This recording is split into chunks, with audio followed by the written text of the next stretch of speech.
afternoon, good evening, good morning, wherever you may be. Thanks for coming on by, checking out the games. I hope you're having a wonderful day. My lighting today is just so red on my face. Hold on, let's see. Can I go wee that way? Can I go that way? And can I do this as well? That's a little bit better, I think. Don't you, chat? It's a little bit more better skin tone for me than looking like the shade of my beard. We are getting into Battlefield of Eternity. This is our second best of 5 of the day. We have 3 total best of 5s. This is going to be Battlefield map number 1.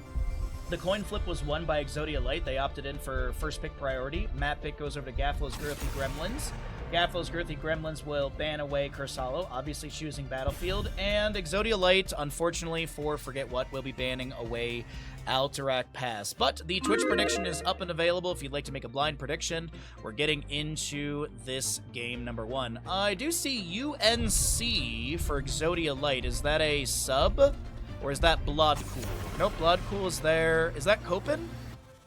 Is UNC Copen or is that a sub? I don't know if anyone knows. I saw someone talking about sub stuff in the channel or in the draft chat, but I didn't see anything confirmed.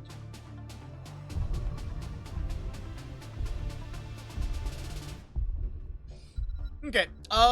Li Ming Chromie will be banned away by Exodia Light, Hanzo, and Lucio to be removed. Now, is there a first pick Blaze?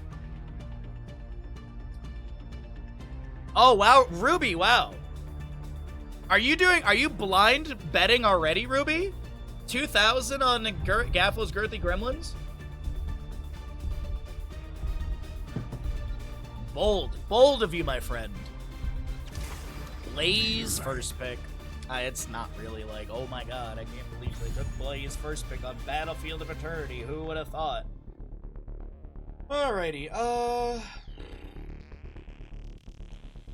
Muradin does a really good job of sieging or not sieging, but racing the Immortal. And you can go to Sledgehammer. DK plays a really good Muradin in my opinion.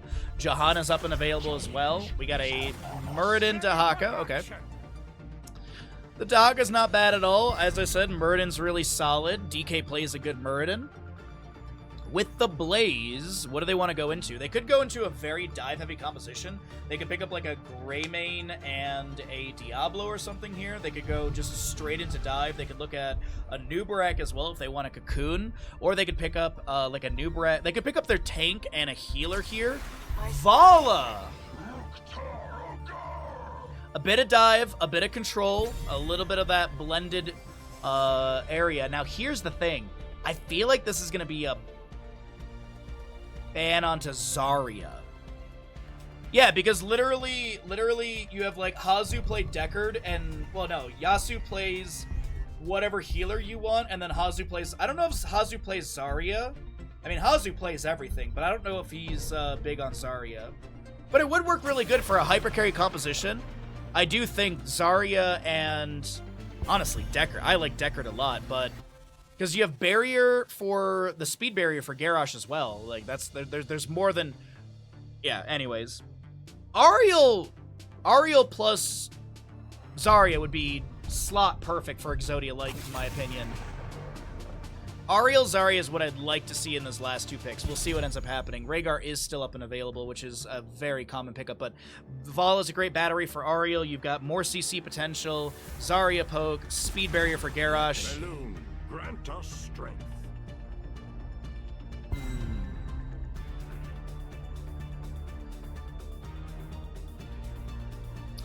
Medivh Malfurion, huh? We another Medivh coming through today. Cho'Gall. Yeah, you don't need a healer. Okay, so they're not gonna go for hypercarry Vala. So this will probably just be your standard healer. Oh, I do like the Deckard. I do like Deckard quite a bit. I think Ariel could have been a really good pickup as well with Detainment Strikes and as well as the Crystal Aegis to deny burst potential onto a target. Last pick, they're going to need damage. This has to be the damage, and there's your Greymane. All right. The draft has concluded. We got ourselves 10 heroes getting into the map. Let's find out who's going to be victorious on Battlefield of Eternity, map number 1 of this second best of 5.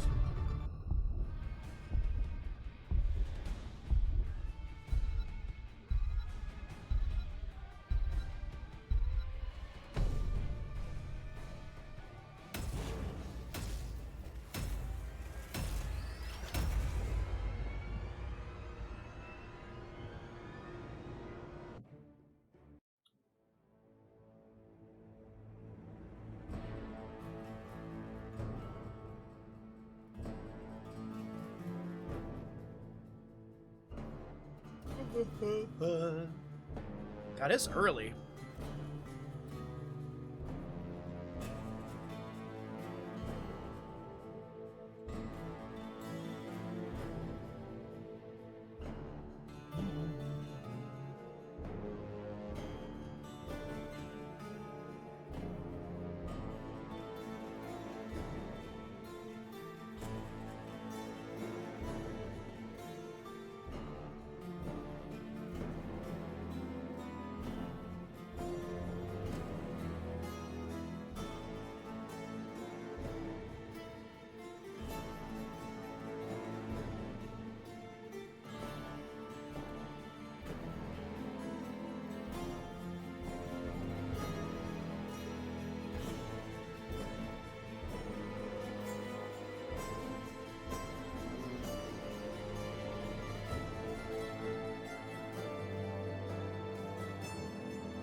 All right, back in the mix of it all, we've got Gaflo's Girthy Gremlins on the right-hand side with Gaflo, Captain, playing Greymane, DK on Muradin, Banana is your Malfurion, Surdath playing Dahaka, and Nana will be your Medivh.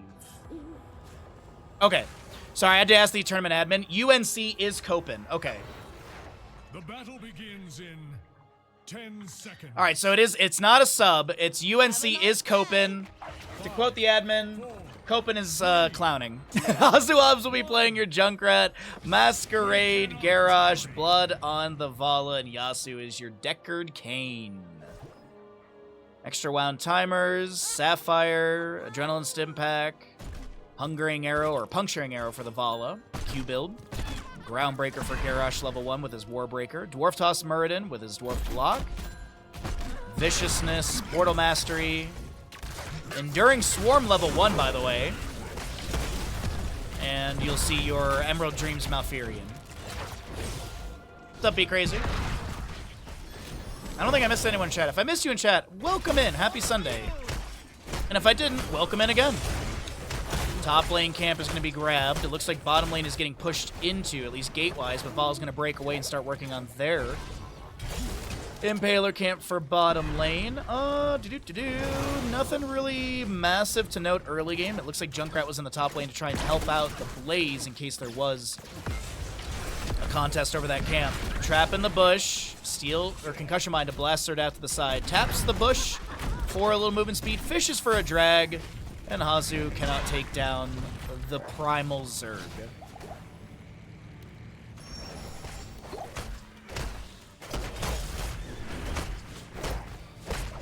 Oh, really? Is that it, Balls? Thank you. Well, I'm still just going to say Copen. I'm just going to say Copen.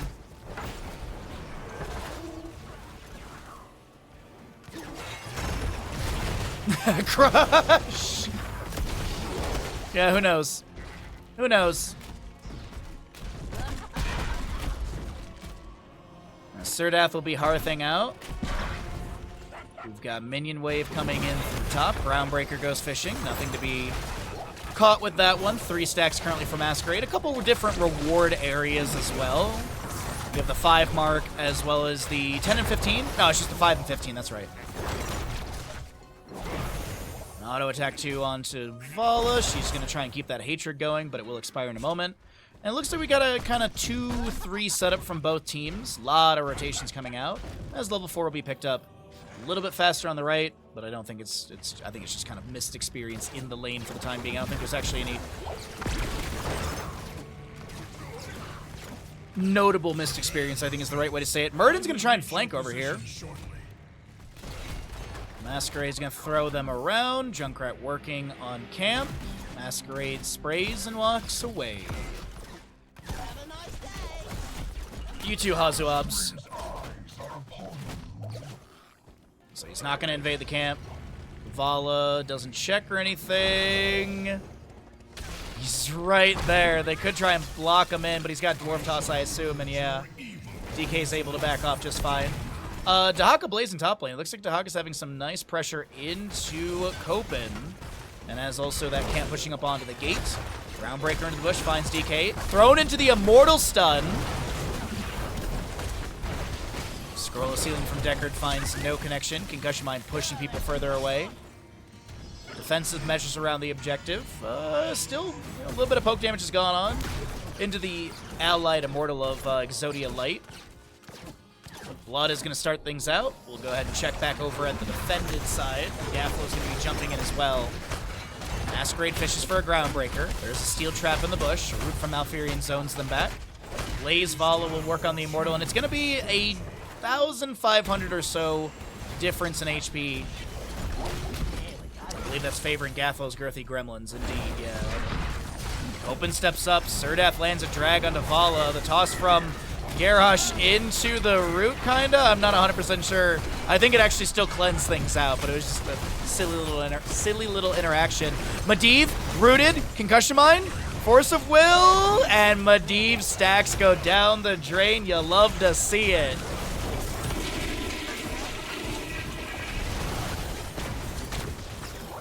Surdath run at by Blood, but will not be taken down. The multi-shot triggers defenses, and Immortal goes to the side of Gaflo's Girthy Gremlins. Experience-wise, still pretty equal. The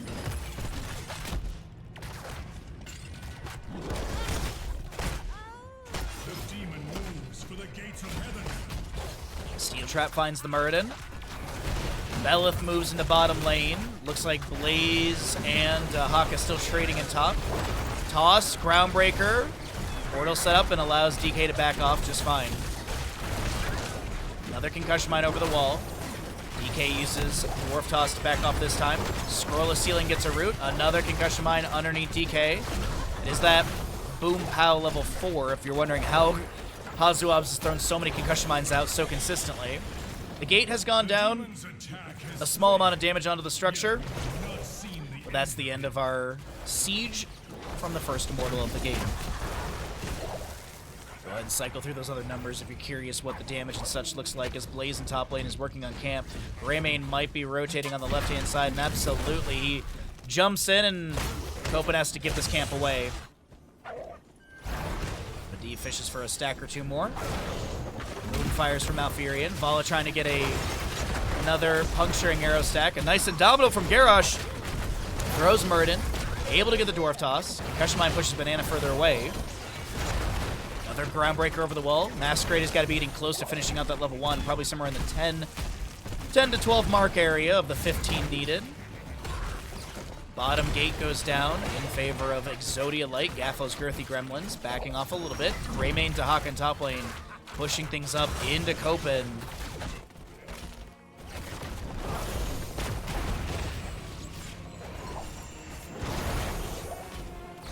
What's our 10 talents going to be, though?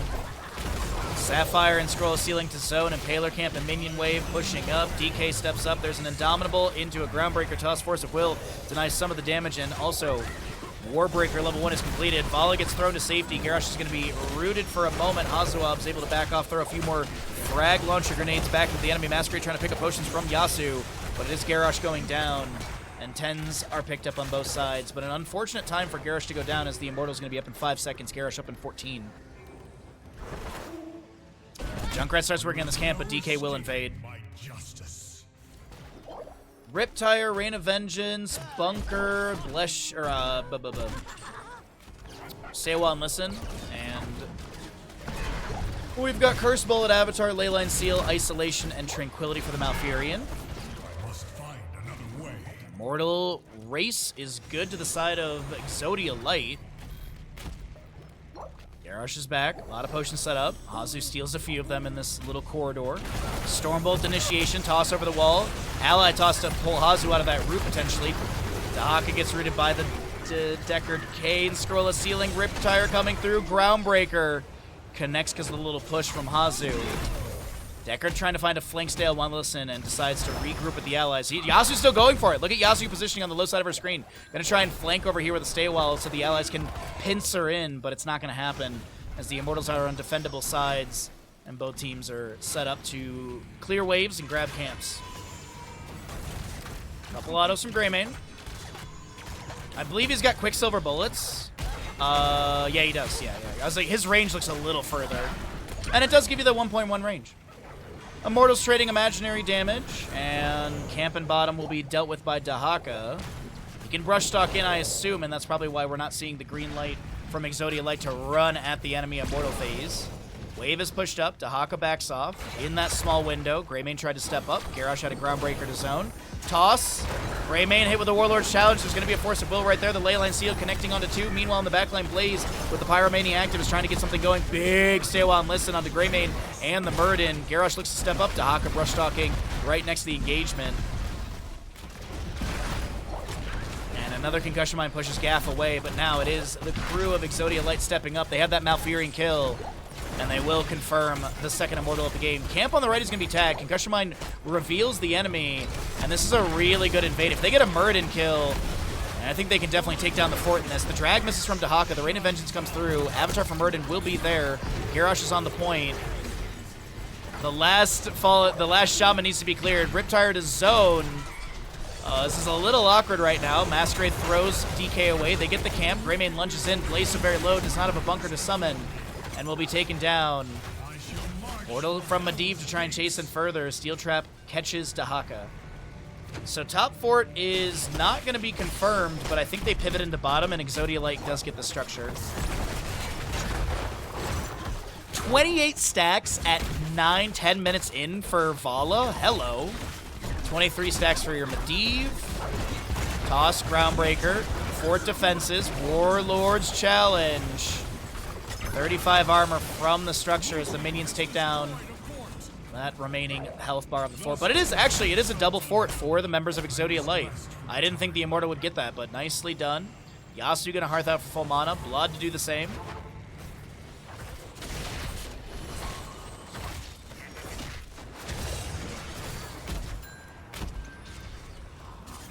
Talent here about to come through on both sides.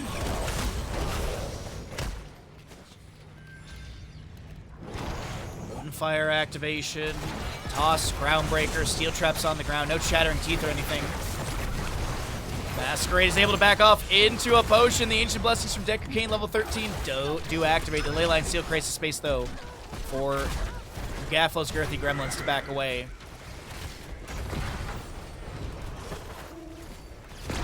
And let's see, the last Immortal went down not too long ago. We're probably like 30 seconds away from the announcement. Should be really close to it.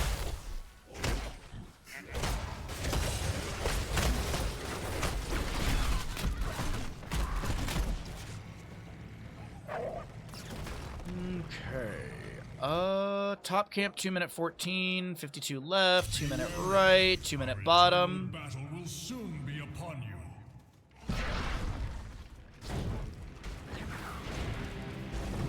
Quick wave in top lane for Blaze.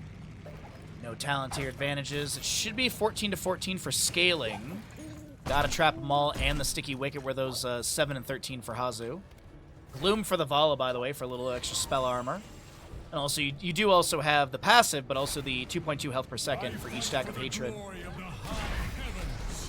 Race begins between both sides. And it seems that Exodia Light has the faster race currently. Garrosh checks the bush with a Groundbreaker. Junkrat joins in with a grenade. Immortals go to defensive sides. Greymane is going to grab a quick wave in bottom. Left side camp has started out. Junkrat and Blaze helping over the wall. It's Vala on the point. They'll get the channel and the globe.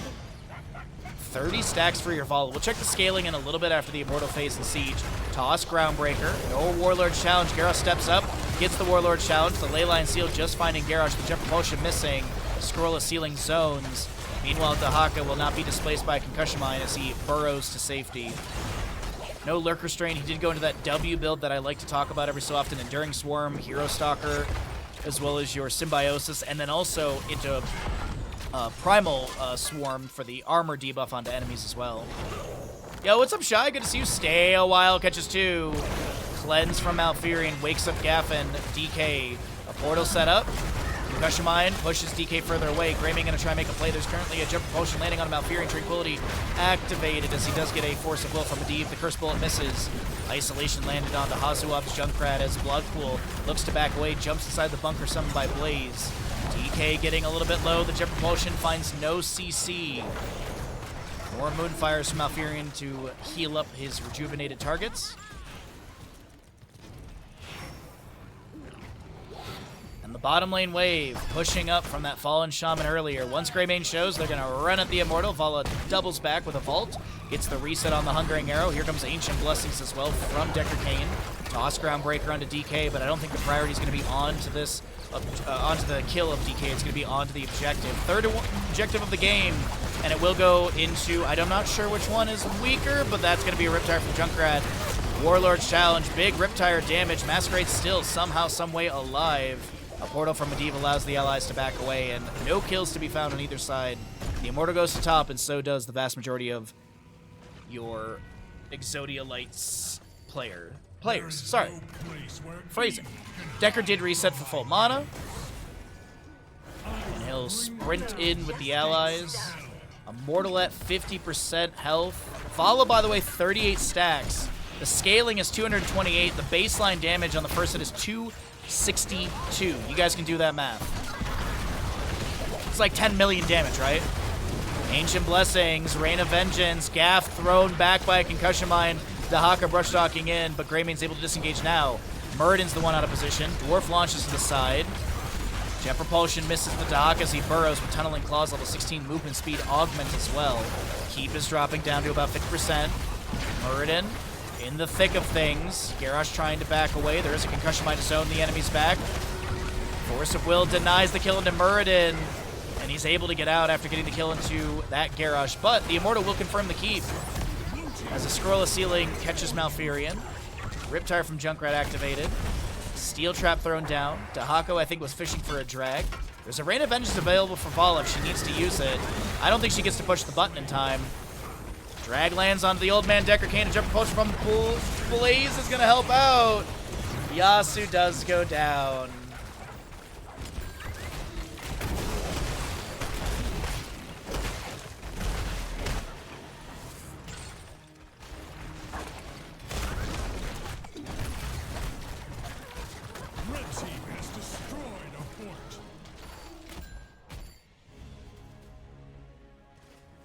Well, a little bit of a turning moment for the side of Gaflo's Girthy Gremlins. Some later game experience to help out. Push up create a gap in favor of Gaflo's Girthy Gremlins, and maybe they can make a play off of that in the next Immortal phasing. It does seem like they're going to go for bottom lane camp. I don't think they're going to get 20s before the next objective. They might be at like 19 potentially. 2 whole levels in the next minute and a half or so. It's going to be a tall order on a 2-lane map.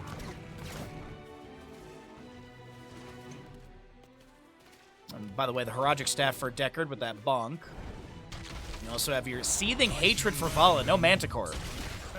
No Manticore for the Vala. Going into Seething Hatred, which is going to be at max hatred. All damage is increased by 10%.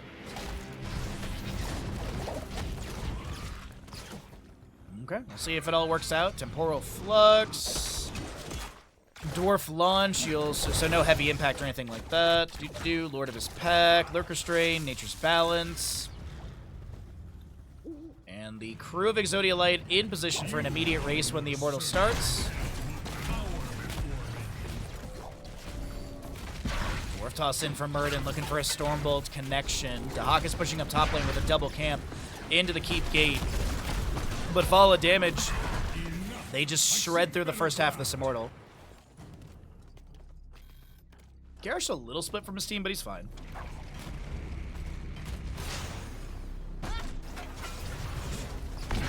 Zerdath gets chunked, the Jet Propulsion misses, the Rain of Vengeance won't connect either, and they cannot capitalize on anything with that one. Greymane working on the right side, starting to get through that health bar. Vala will maybe tap well and rejoin team. Toss Groundbreaker over the wall. DK looking a little split from their team. Vala vaulting in, getting a couple more hits. 46 stacks on your Vala as the Ancient Blessings from Decker King gets activated. There's a Leyline seal out from Medivh, allowing Zerdath to back away. Dahaka will not be taken down. Meanwhile, Greymane's still working on the Immortal, but I do believe the race is in favor of Exodia Light, especially now that Vala's on it. Bottom lane objective, as the keep is still available. It is 18, almost 19 to almost 20.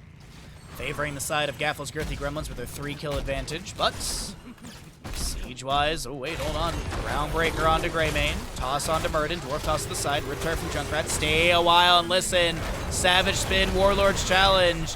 A lot of red health bars are being afflicted by damage, but not really moving too much. Isolation thrown back into Blaze. Medivh is done with his baseline stacks. Leyline Seal hits 1. And the Immortal shielding is dropping a little bit. Spread volley from Junkrat, throwing in... None of those grenades actually hit into the gate, I believe. I think they were all just shy of the actual gate damage. So the Immortal gets keep gate, and that's it.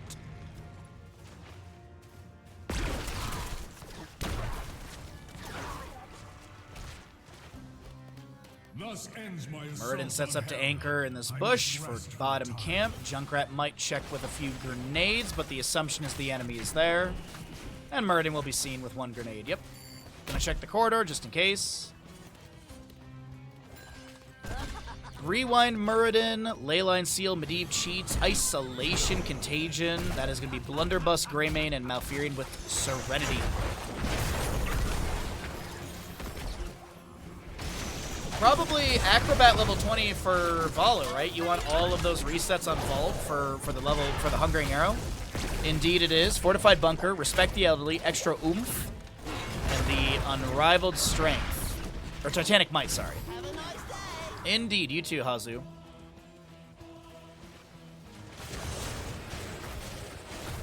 Quick wave clear in top lane from Sirdev. Garrosh will be scouted by Medivh floating above in bird form.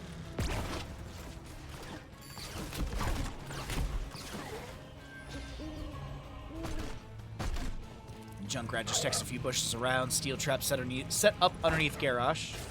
Dahaka grabs a quick wave in top. And here's our 5th Immortal phase of the game. If won by the side of Exodia Light, they might be able to go core and win. Last siege was unfortunate for them as they were down talent tier, as well as I think they were down a member on top of that. So it's just like, all right, well, let's forego the siege. Let's try and get some map pressure. And we're back at it. Immortals go to defensive sides. Shielding on the left, shielding on the right for Gaflo's Girthy Gremlins. Quick work of that Fallen Shaman for the bottom lane. Stay a while and listen, fishes from Yasu, but there's no one there. A 70-second cooldown, 64 to go. Right side camp being worked on by Greymane, Malfurion. 50 on Stay a While.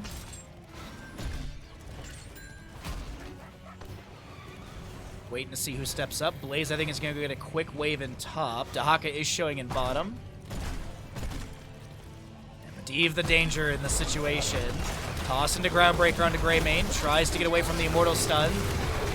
Leyline Seal goes out, but I don't think it connected onto the enemy properly, and that's Greymane going down. Warlord's Challenge. Misclick from Masquerade. A Stormbolt from DK finds a good double stun, but now Masquerade with the toss. Groundbreaker. Vala vaulting in, should have the sustain chase into this. Stormbolt only connecting onto Deckard Cain. And I think Vala was expecting the Hungering Arrow to take them down, but Avatar gets activated. Dahaka goes through the portal into an immediate seal trap. No toss Groundbreaker combination.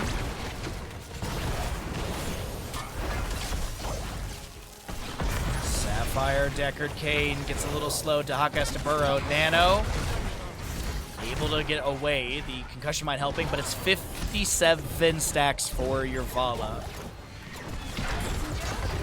Toss, Groundbreaker, Riptire, Extra Oomph only getting a 1 hit.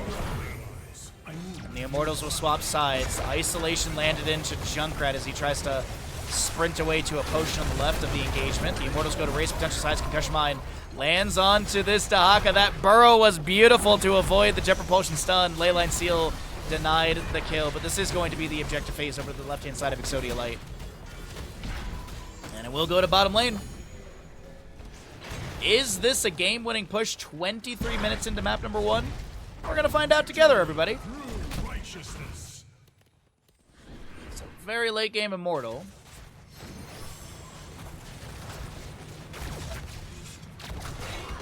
Groundbreaker in the bush. Murden misses the Stormbolt. Immortal moves into lane. Immediate Savage Spit onto the minions. Groundbreaker's good. Sapphire for the slow. Gaff is going to be the target. The D portal is set up, and Garrosh is going to get a groundbreaker, but that is Greymane able to jump through the portal in time.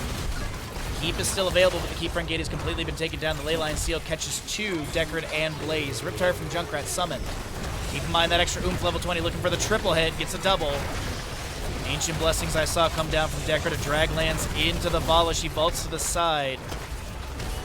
Immortal spins and takes down the keep. Can Exodia Light end here?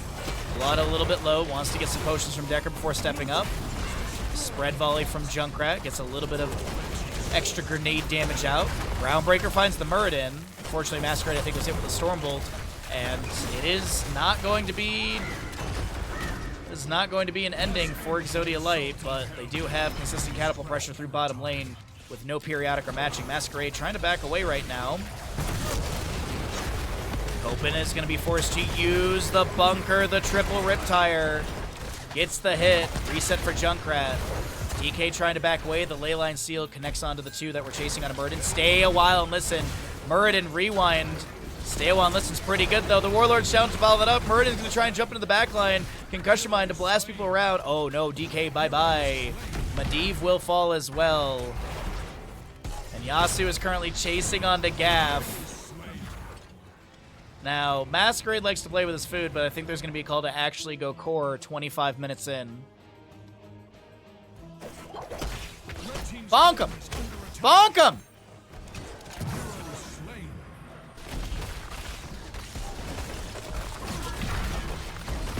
Well, Deckard may be sent to the retirement home, but it is going to be core falling, and map number 1 goes over to the side of Exodia Light. GG! Well played!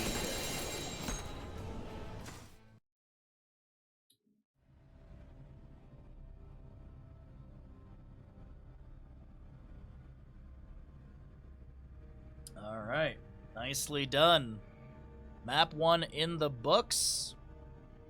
We'll go ahead and pay out the people in just a moment when the stream catches up, and we'll get into map number 2. We're going to find out where we're going to.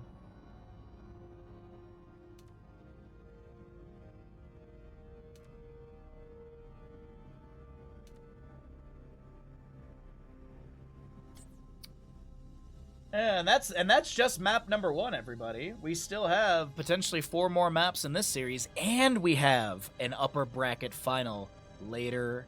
Well, actually after this series, so we still have potentially 9 more maps available. But Exodia Light, they do take Battlefield of Eternity. Very controlled game number 1. Very controlled. It definitely a lot of back and forth, not very one-sided. So this series might go the distance, but you know the deal. We're gonna run some ads. We're 21 subs away from our goal. If you'd like to support the stream or any of that good stuff, it's much appreciated. But either way, we'll go ahead and find out what the next map is gonna be. I'm gonna get some tea, and we'll see you in wherever we're heading to. Welcome back, everybody. We are here into map number 2 of our second of 3 best of 5s today. On the left-hand side, it's gonna be Exodia Light up with a score of 1, as they did just take victory on Battlefield of Eternity. They will be choosing the map, as Gaflo's Girthy Gremlins opted in for first pick priority. Excuse me. We will see. Indeed. It's on your mind, hillbilly. What was I thinking about? Oh yeah, yeehaw, that's right. Oh yeah, Stark. There's a... There's a place, Joshua Tree. Joshua Tree in California. It's so dark, you can see, like, the Milky Way with your naked eye. It's like, you can see the Milky Way galaxy with your naked eye. That's how dark it gets there. It also gets so, like, LA is not very far. So it's funny, because if you look in one direction, it's just darkness. And if you look in the other, you can see just a little bit of the light pollution coming from LA. Joshua Tree is gorgeous, but yeah, Stark, exactly. I think Africa probably wins it for sure. Yes, exactly, Cav, exactly. You nailed it. What's up, to Manaki? I hope I got your name close enough. Hakuna Matata to you as well, my friend. All right, let's get into it. I was just catching up with chat for a little bit right there because I stepped away. But yeah, dude, seeing the stars in a place with like 0 to no light pollution is just, mwah, it's amazing to me. Space is really cool, but I'm The crusade calls. I'm not smart enough for that stuff. We have a Chromie Junkrat on the left side, banned away. Lucio Tyrael banned away. Blaze first pick by Gaflo's Girthy Gremlins. We're going to have a Jahan on the left as well with a Hanzo. As a reminder, this is the standard Heroes of the Storm draft for the Eternal Conflict. There's no tournament shenanigans. There's no baseline bans. There's no carryover bans. I've always thought it'd be fun for a tournament where... If I ever could put together a tournament and maybe get a good prize pool, that's probably the bigger factor. I always feel like it'd be fun to do a tournament that the bans at the top, those are the ones that carry over. I feel like that could be really fun for a tournament. Because then maybe you get some like early target bans, then when you get into like maps like 3, maybe 4, 5, you get some really interesting drafts. I feel like that would be a really fun way to do it. It's basically Meta Madness, but it's a little different. Blaze Gul'dan Ana. I'm not saying it's a Cho'Gall, but I mean, the pieces of the puzzle are there. Nano boosted Cho'Gall, Nano boost. I mean, like, this is a great Cho'Gall composition, and I just hope the members of Gaflo's Girthy Gremlins can respect that choice from us. Varian will be banned away. No Shattering Throw, no Charge Taunt. Yeah, I mean, like, Varian's just a solid... Yeah, he's just solid at what he does, so that's an easy one. Maiev being banned away, I don't think we're gonna get a Cho'Gall, but a man can pray, okay? A man can have his dreams and hopes. Johanno, Hanzo, Anduin is up if they want to do some Light Bomb shenanigans. They could go Genji, Anduin. No, actually, that'd be bad draft mentality because you want to flex that last pick. You wouldn't want your last pick to be your solo laner because you already know what you're going up against. You'd rather flex this last pick. But the Malfurion will be grabbed. Is there a Tracer consideration? I don't think so. Diet Meta Madness. Yeah, Diet Meta Madness. I guess, you know what you could call it? Sorta Meta Madness. Sorta Meta Madness.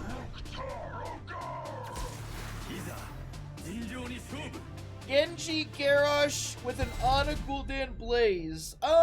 It's a pretty good composition, I'm not gonna lie.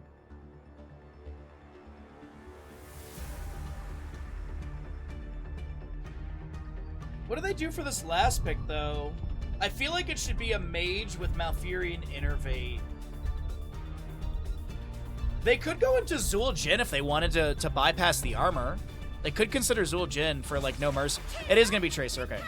I'm wondering if there was a conversation about possibly Zul Jin with, like, a Grievous Throw build. The only issue with a Grievous Throw build is it doesn't come online until level 16 with the no mercy. You are still getting value, but I feel like that's actually I kind of talked myself out of my own idea. But either way, there's your draft. Let's get underway and see what happens here in map number 2. Yo, what's up, Cat Peach? Good to see you, bud. Happy Sunday to you. Hopefully, you three are having a nice cozy day and Bear's not harassing you too much. Meta anxiety. That's just every day, Anika. That's just every day.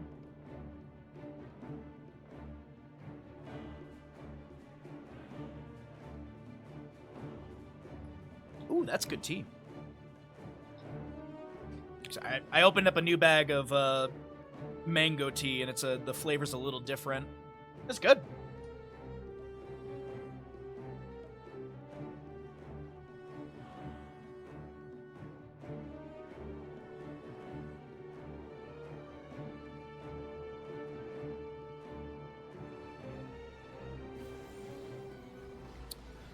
Alrighty, everybody, let's load on in, or lock on in, for map number 2 on the left-hand side up in this best-of-5 series for the upper bracket semifinal. Winner of the series goes into the upper bracket final. Coming up next is going to be Exodia Light with Copen, right? Copen? Yeah.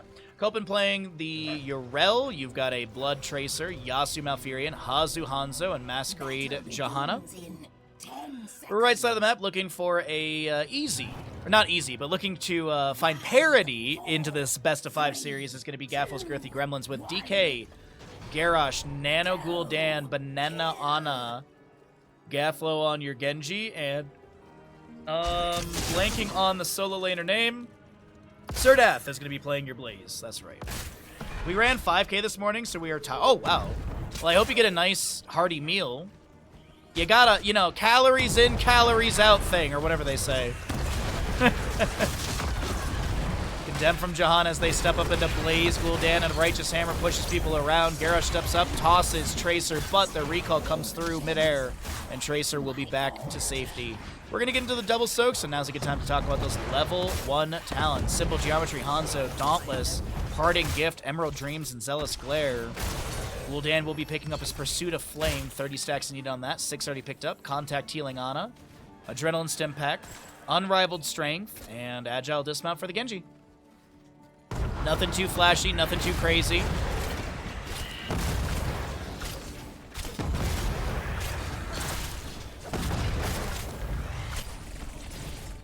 Diner breakfast. Oh, the best. Seems like we're going to be having a scout. No, okay, that was Sonic Arrow from Hazu. I was like, wait a minute. They don't have any scouting arrows or anything. So, bottom lane camp will be grabbed. We do have right side. Bruiser camp picked up left side as well. Masquerade low, hit with the sleep dart thrown over the wall. Fired a grenade to deny any healing coming through, and first blood goes over to Gaflo's Girthy Gremlins, and the captain actually will find the secondary kill into Tracer.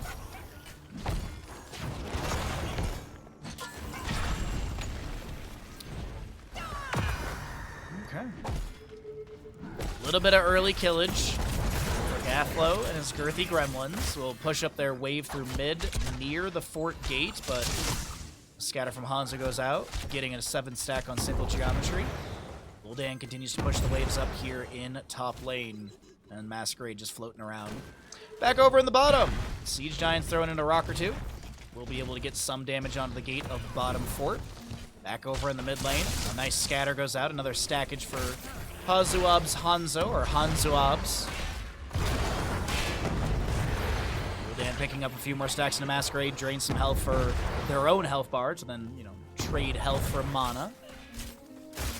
Gul'dan, one of the 2 heroes that doesn't regen their mana. Before you say it, Illidan doesn't have mana, so you can't talk about him regenning his mana. Probius and Gul'dan, the 2 heroes that do not regen their mana naturally. Probius needing the pylons, and Gul'dan needing to trade health for it. Be crazy! Thank you for the redemption. We'll do it after the game if I remember, hopefully.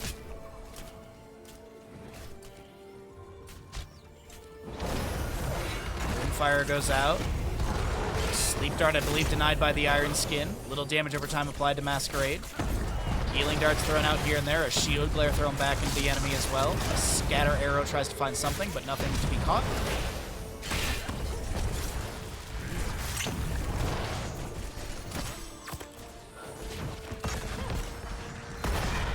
Well, Righteous Hammer into Blaze. Still a 2-kill advantage on the right-hand side. Indomitable, debilitating dart. Main focus is just a lot of rotational soak. Haven't really had a major fight since the beginning of the game. A recall from Tracer comes out. She'll blink to the side. A Bite Arc Grenade coming out from Ana as well. She did go anti-healer level 7, which is really nice. It increases the healing debuff, I believe, from 1.75 to a 2.5 second duration, yeah. 2.5 second, 100% debuff. That's like 2 years in Heroes of the Storm. Tracer building up Pulse Bomb, actually has it available. Banana's gonna Hearth out for full mana. Both teams with a Webweaver summoning, and now Fearing gets a quick, oh no, Gaflo gets the kill. Yasu will be able to pick up the gems. Nano will be traded though.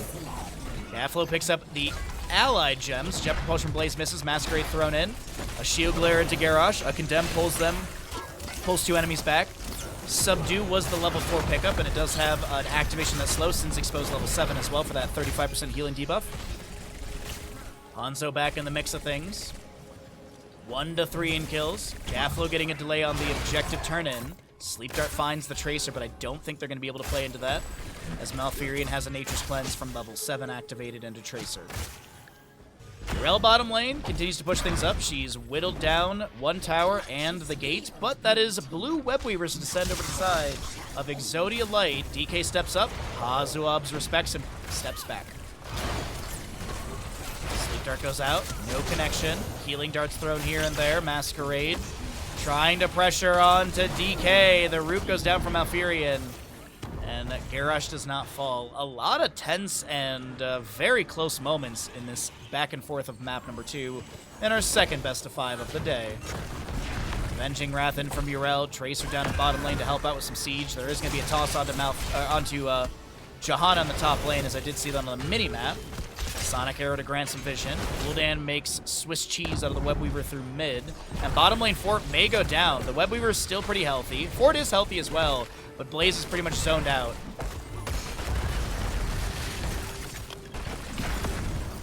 So bottom Fort falls. Top lane Gate goes down. One big death wave onto that structure. Tracer continues to clear out the minions. Urel does the same. Sidewalls to be taken down as well.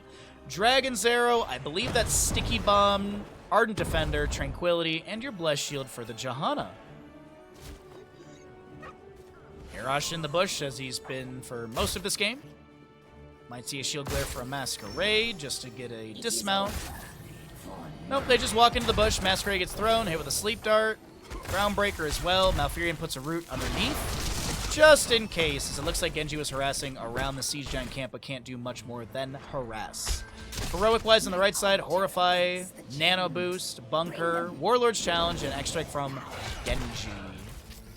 Both teams have an available turn in. 5 more gems needed from Exodia Light, as they have 60 of the 55. Gonna get a nice bundle of 23 turned in, 15 to 50 on the right turned in, 88 held as a Warlord's Challenge, toss, Horrify, a lot of damage into Jahanna, Dragon's Arrow, Iron Skin. That's gonna be Tranquility from Malfurion. Masquerade throws back the Blessed Shield and is somehow taken down by Gaflo. The chase is good. Gaflo will use the X-Strike to get away on the right side. Is there any counter kill into Garrosh? It doesn't seem like that'll be achieved. It scatters from Hanzo into the corridor. Will not be able to do much more than dismount and pressure. Pulse Bomb takes down DK, I think. At least it sets up the kill into DK. Not an immediate, but that's going to be 5, 10, 15, 17 or so gems I think were lost right there. From 88 to 53 currently. Though there was some turned in as they went from 15 to 39 on that turn in, so. Gaflo will reset for full everything, and Copen delayed by a Twin Flame. Copen, I believe, has the vast majority of the turn-in. Yeah, they still need Blood's 10, though. Looks like Blue Web Weavers will descend once more, and maybe top Fort goes down. My power grows by beauty's hand. Rel thrown back. There's going to be a decent amount of damage into her.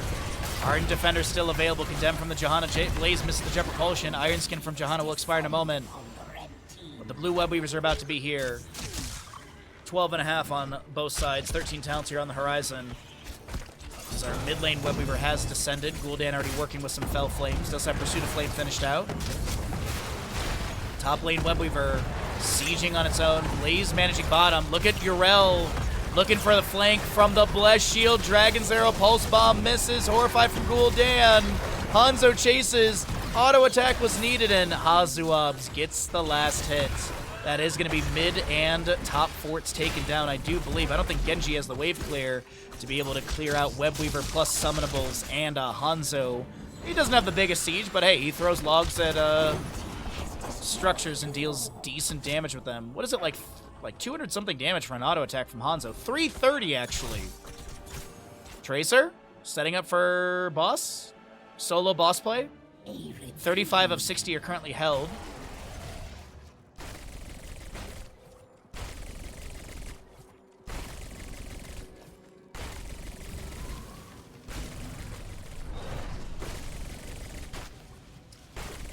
As Jahanna denies the turn-in at the last second with a shield glare. Tracer still... Oh, she's going to leash it. Okay. Toss, Warlord Challenge to the Jet Propulsion. Cleanse from Malfurion. The Iron Skin comes through. There's going to be a hit with that punish, but only onto 2 enemies. Tracer needs to back away. Has to blink again. Was by the fort gate, but pressured by the Genji. Blaze trying to turn in. Johanna Condemn is activated. Dragon's Arrow from Hanzo launched into the enemies as well. Johanna will fall. Is there going to be a potential trade? Horrify from Gul'dan. X-Strike marks the spot, and Tracer gets taken down. Blaze will be delayed by another scatter from Hazuabs. But that might be the end. Nope, another Stormbow. That should be the end, right? Nope. Surdath gets delayed again and again and again. That should be the last one, right? Hazu tries to scatter in. That almost actually scattered into Surdath, which would have been hilarious, but either way, Red Web Weavers finally descend. Yrel is doing some shenanigans over here. But it's Yrel. She pops Hand of Freedom because you can totally apply it to yourself, which is fair and balanced. And then she just runs away. Slaughter the blue team.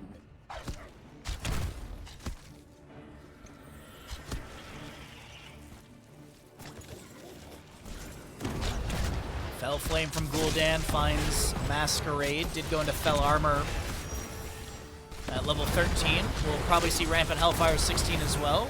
Red Web Weaver Siege, what value can it find? Top lane seems to be the priority defense, and that'll be cleared away before it gets to the tower gates. Yrel in bottom lane is making real quick work of that, but mid lane fort might get taken down. Inspired minions, 3 summonables. Hanzo has Explosive Arrow level 4. Top lane Web Weaver completely cleared out, and actually mid lane fort will be saved. Yrel's going to defend bottom. Not a bad defense coming out from Exodia Light. Another toss Groundbreaker into Sleep Dart. Indomitable from Garrosh will be activated. They're going to try and chase into him. Pulse Bomb does land. Spider Grenade down the ground. DK trying to back away the Tranquility from Malfurion. Horrify from Gul'dan pushes Johanna around. A scatter in as Surdath misses the Jet Propulsion. The Red Web Weaver phase is over. And here's the thing, Surdath has 41 of the 89 total gems held. Is able to back away. The Dragon's Arrow splashes in. Tracer goes in. Pulse Bomb 71%. Bless Shield from the Johanna. Condemn. Subdue activation. Blaze will fall. That's 41 gems they cannot go get. And the economy is shattered. Tracer blinks up into top. The Web Weaver summoning is available to the side of Exodia Light, and they will get most, if not all, the turn-in. They need Hazuabs and Bloodcool to turn in their few gems. So they'll get the Web Weaver low, and they'll cycle these heroes out to then go for the Web Weaver. Gotta be careful of that Genji delay. Yrel is here to anchor. They need Tracers as well. Gaflo with a couple delays here and there. Boss will be finished out. Now, can they get this turn-in? Malfurion's going to tap well for mana and healing over time. Tracer starts to channel Warlord's Challenge into Johanna. She gets just deleted so very quickly. Now, Boss is pushing in top, and so I think they'll try and get the turn-in. Actually, Hazu needs 1 gem from the wave, and then he can literally go turn-in. Or not. Never mind. Just kidding. Split the turn in between multiple characters.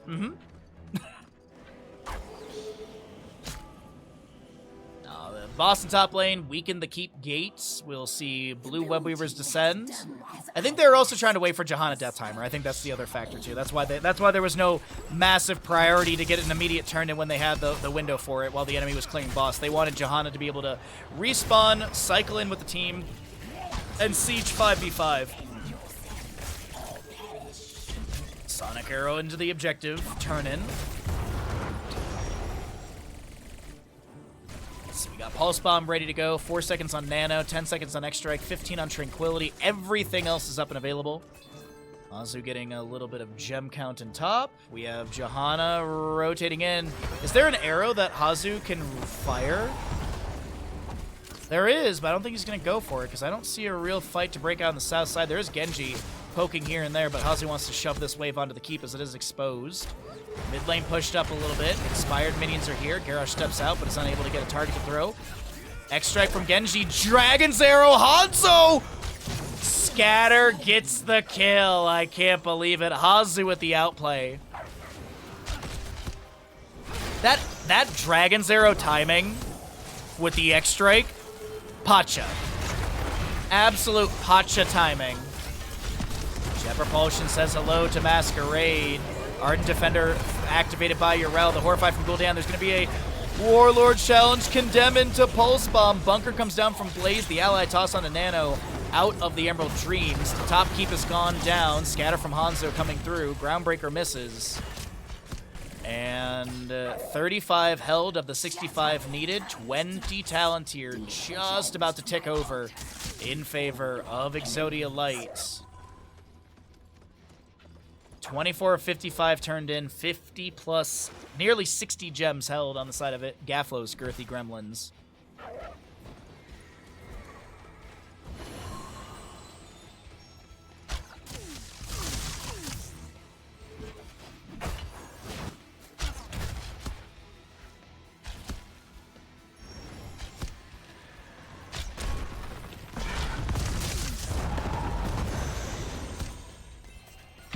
Twin Flames thrown out here and there. I'm watching DK in the bush just above. The Jet Propulsion lands. The Cleanse immediately into Hazu. Tracer pushing up away from bottom. Bullseye, Seraphim gets stuffed. Serenity, and Bullseye finds Garrosh here. Blessed Shield with Radiating Faith. The Indomitable denies that CC. The toss. Recall from Tracer does not get activated. She gets popped like a pimple. And that'll be a kill over to the side of Gaflo's Girthy Gremlins off the back of Simply DK, and maybe, just maybe, they can rally and get their Webweaver turn in here. Second one of the game for our red squad. Boss, by the way, up in a minute 17. There's a potential for back-to-back turn-in. They could go for this objective, then back off for boss, then go for Webweavers again. In theory, they'll pick up enough gems for another summoning. You can actually take a look here. They've got, oh, that's 30, 40, close to 50. Getting close to 50 on that gem count. They'll need 60, so if no one dies and they pick up gems from the respective waves, they'll definitely have enough for back-to-back turn-in after this objective siege.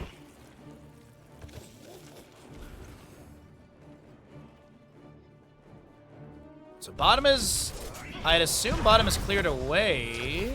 Maybe mid, actually.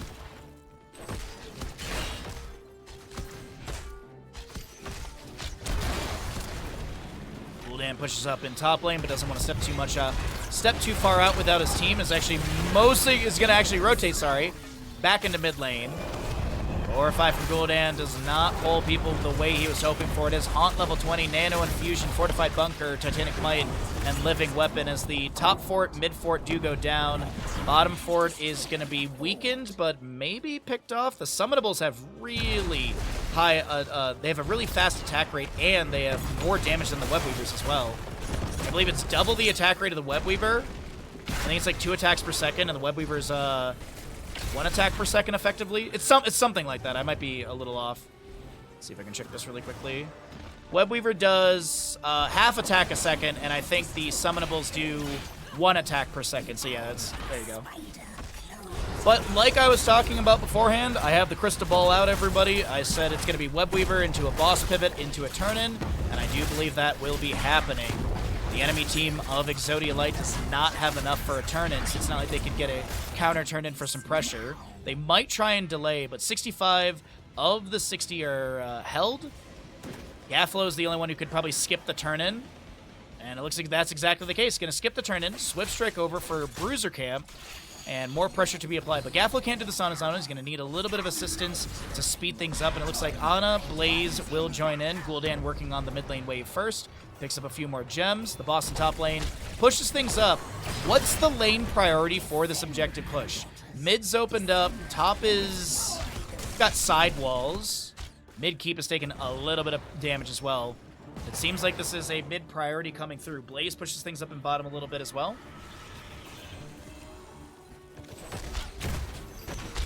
Gaflo's Girthy Gremlins, they're trying to make it a 1-1 score in this overall...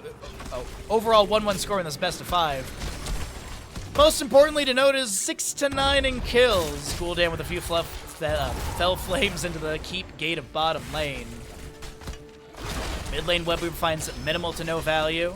Top lane pushed up but didn't get any damage onto the keep, I think. So here comes Gaflo's Girthy Gremlins through this bottom lane with Webweaver in tow. Spire onto the minion wave.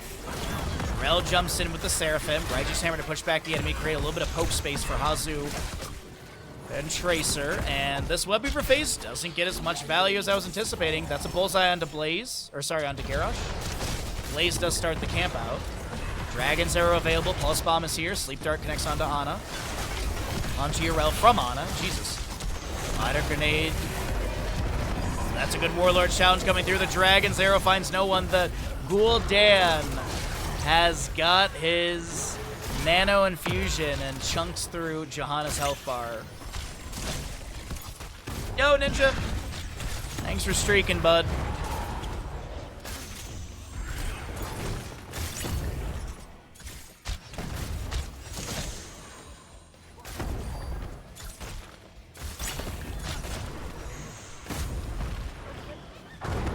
Wave slowly encroaching onto this keep.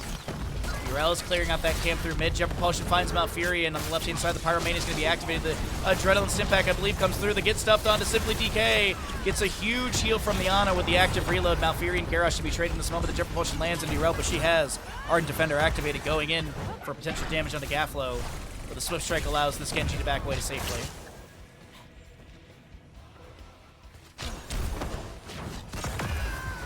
Don't tell my mods to wear pants, be crazy. That's ridiculous. Boss in 2 minutes top lane. Siege or Bruiser Camp, minute 30 right, 2 minute 44 left, and Siege Giants at the bottom are going to be grabbed. Top lane wave will need to be dealt with, and 28 seconds on Malfurion, 30 on the Garrosh. This series, so far, we are averaging... We're going to be averaging 25 minutes so far for every map in this series. The first map was plus 25 minutes. We're at 22 and a half, and I don't expect the core to fall in the next minute and a half. Long games today. But who... I mean, I'm not complaining personally. Blue team. My power shall aid you. I'm not complaining. I mean, hey, our first series went the distance. If we get max games today, I'm a happy camper. I'll be hungry, but I'll be happy. Alrighty, a bottom lane wave pushed up by Copen, as they are using a different account today, but we're just going to use their regular name because you all know that one.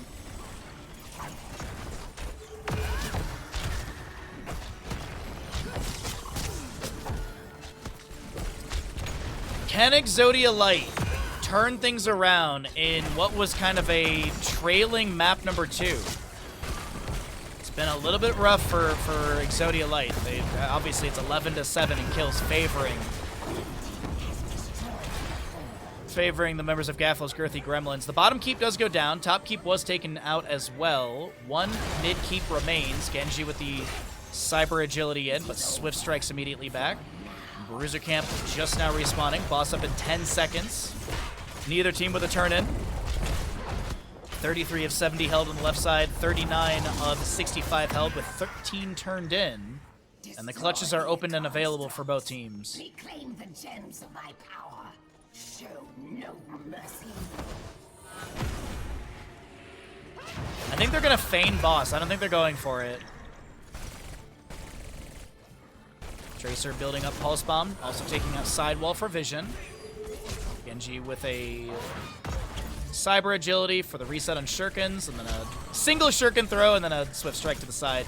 Didn't want to get caught out by less shield or anything. Boss has begun by Tracer.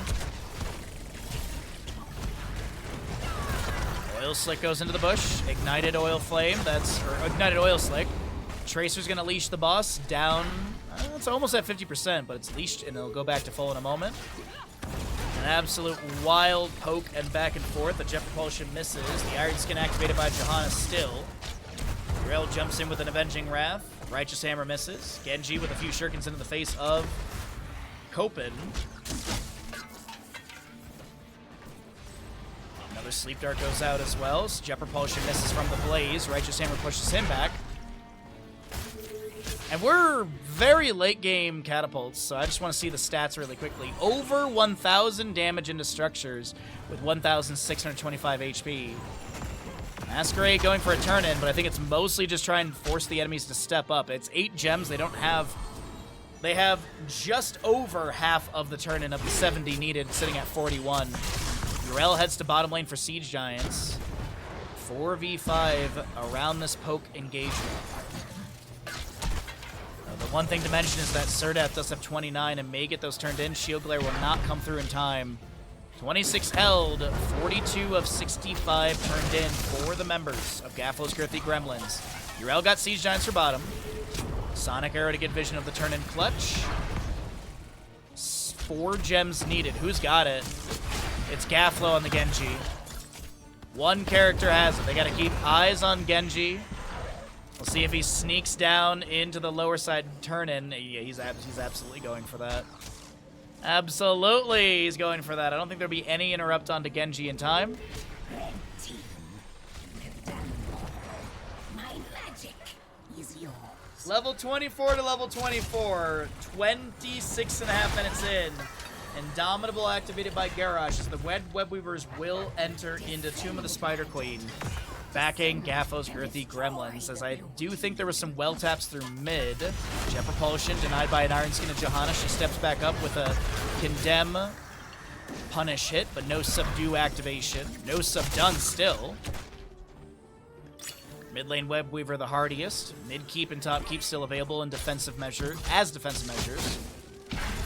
For Exodia Light. A couple more shurikens are going to be thrown in.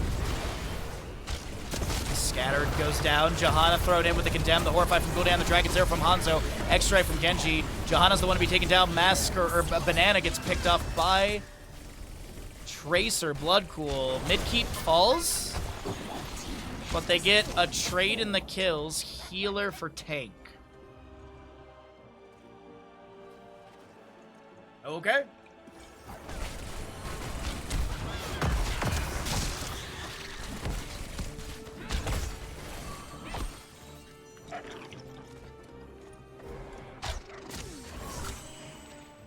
Are they going to start boss immediately?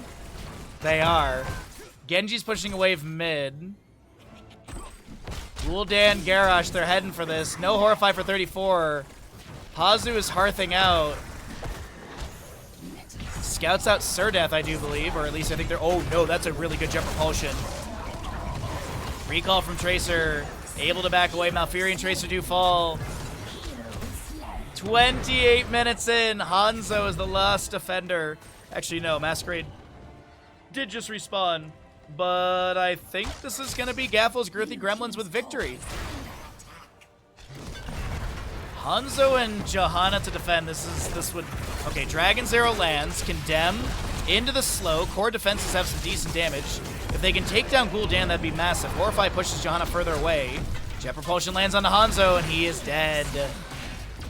Johanna steps back up, trying to make some defenses happen. Gul'dan throwing in Fell Flames here and there. Nano boost onto Gul'dan with the infusion. And that is going to be Masquerade living at the end. But it is GG. 29 minutes in. We find Gaflo's Girthy Gremlins victorious.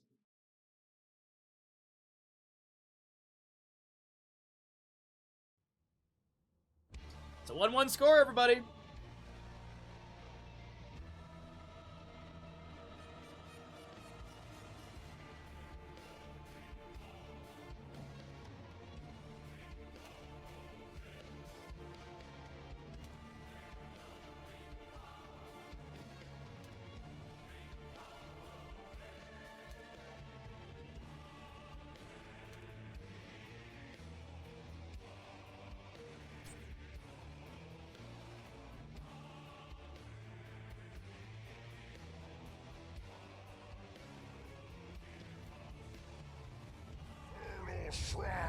Welcome back, everybody, into the best of 5 series here in the upper bracket semifinal of the Eternal Conflict Season 1. My name is Bahamut. On the left-hand side is Exodia Light. Right side is Gaflo's Girthy Gremlins. We've got ourselves this best of 5 series with a 1-1 score on both sides. First pick will be going over to the side of Gaflo's Girthy Gremlins, as Exodia Light, the losing side, has opted in for map pick priority as the losing team. So we'll see what this first pick and bans are going to be. Tyrael to be removed. As we will not see the Angel of Justice making their way in. An immediate Chromie ban from Exodia Light. Now, Infernal Shrines, really good map for things like Gul'dan, Mephisto, Chromie obviously, but she'll be banned away. Sergeant Hammer sees play here and there. Hanzo's not bad. Orphea does get picked up, but I think that's more so a Disciple thing, because they really like playing that Orphea. I don't think anyone in Exodia Light's a big fan of the Orphea. Junkrat has a great play onto this as well. We'll see what ends up happening. I'm not 100% sure what direction these teams will be going into for their draft, whether it's going to be dive draft, if it's going to be more control-based. Johanna has not been banned, and she is extremely good for this map. Junkrat to be removed, and alright. As I said, things like Mephisto with Alex Strauss' synergy can be picked up. You can go into Stitches, and that also grabs globes. But it's going to be a Blaze start. Okay. Blaze starts things out on the side of Gaflo's Girthy Gremlins. What does Hazu and friends want to start out their draft with? Anduin's up early. We have not seen much, if any, Anduin play. Leorc's up too, but I think we'll see him later in the draft as that first pick Blaze. Oh. Crusade calls. A first pick Illidan effectively?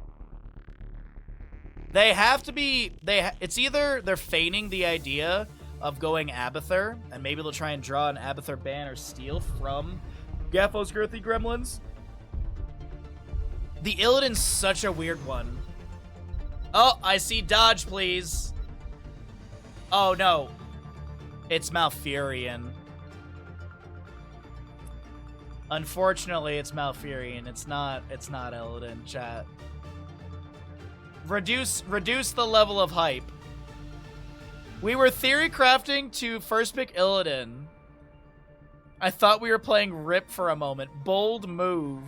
My laptop is about to crash as well. Although I don't think it's a Copen can pull. I only see Blaze on my screen.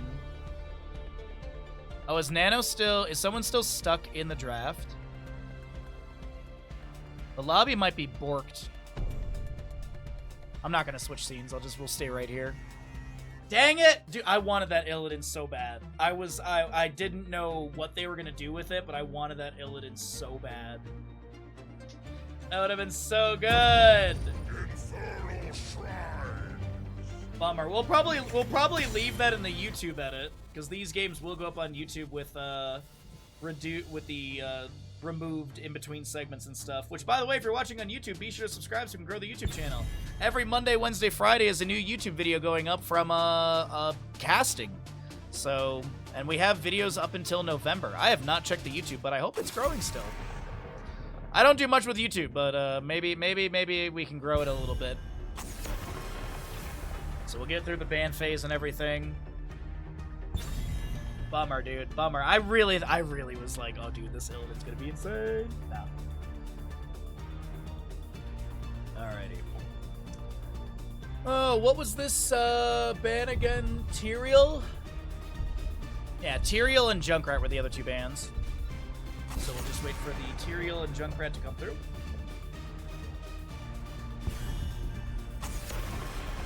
First pick Blaze. So I guess you know, it'd be really funny. You know, it'd be really funny if Exodia Light end up last picking a Illidan in the end either way. That would be really funny if they still pick up the Illidan. It's in the last slot rather than the first. But it will be, as they said, and as I mentioned to all of you, Malfurion and Johanna. So, all right, we're back into the draft as it was left off, or where it left off. Oh, Infernal Shrines. Blaze picked up. I don't hate the idea of a false stat for either team. Wave clear is good. Gust control. Well, that's annoying. That's really annoying. I wonder if there's any consideration for Mephisto at this point. Mephisto would not be a bad way to constantly harass onto the hammer. Medivh is another answer as well. Jaina could be a pick. Li Ming can be a pick as well, because they both have a lot of ranged artillery to poke at Sergeant Hammer and force her to reposition. And you might be like, well, you know, like, Hammer can boost away. But yeah, you force out the hyper thrusters from Hammer and force her to reposition. Even like, if you go Jaina and you throw down a Blizzard, even if she has Hover Siege, she's still going to take all 3 rounds of that Blizzard. I don't think she can Hover Siege out, so... Gul'dan will be removed as he has great Shrine, Wave Clear. I honestly think Jaina Li Ming is not bad. Triumvirate for Li Ming is great as well. There is the Neo Steel plating at level 4 for Hammer for spell armor and stuff like that, but I really think you can force out a lot of abilities from Hammer and then maybe play into her cooldown area. That phrasing sounds weird, but while the cooldowns are active, I feel like you could maybe get a kill. It is going to be Malfurion, Johanna, Hogger, and Genji. I still want that mage. I still really want a mage for Exodia Light. Maybe Exodia Light's looking for a double reset comp. We used to see that with Genji, Li Ming, as, you know, Swift Strike resets and stuff like that, but we don't see that very often anymore. Blaze, Hammer, Garrosh. They need a healer for the Hammer. Something that's good at range healing and zoning.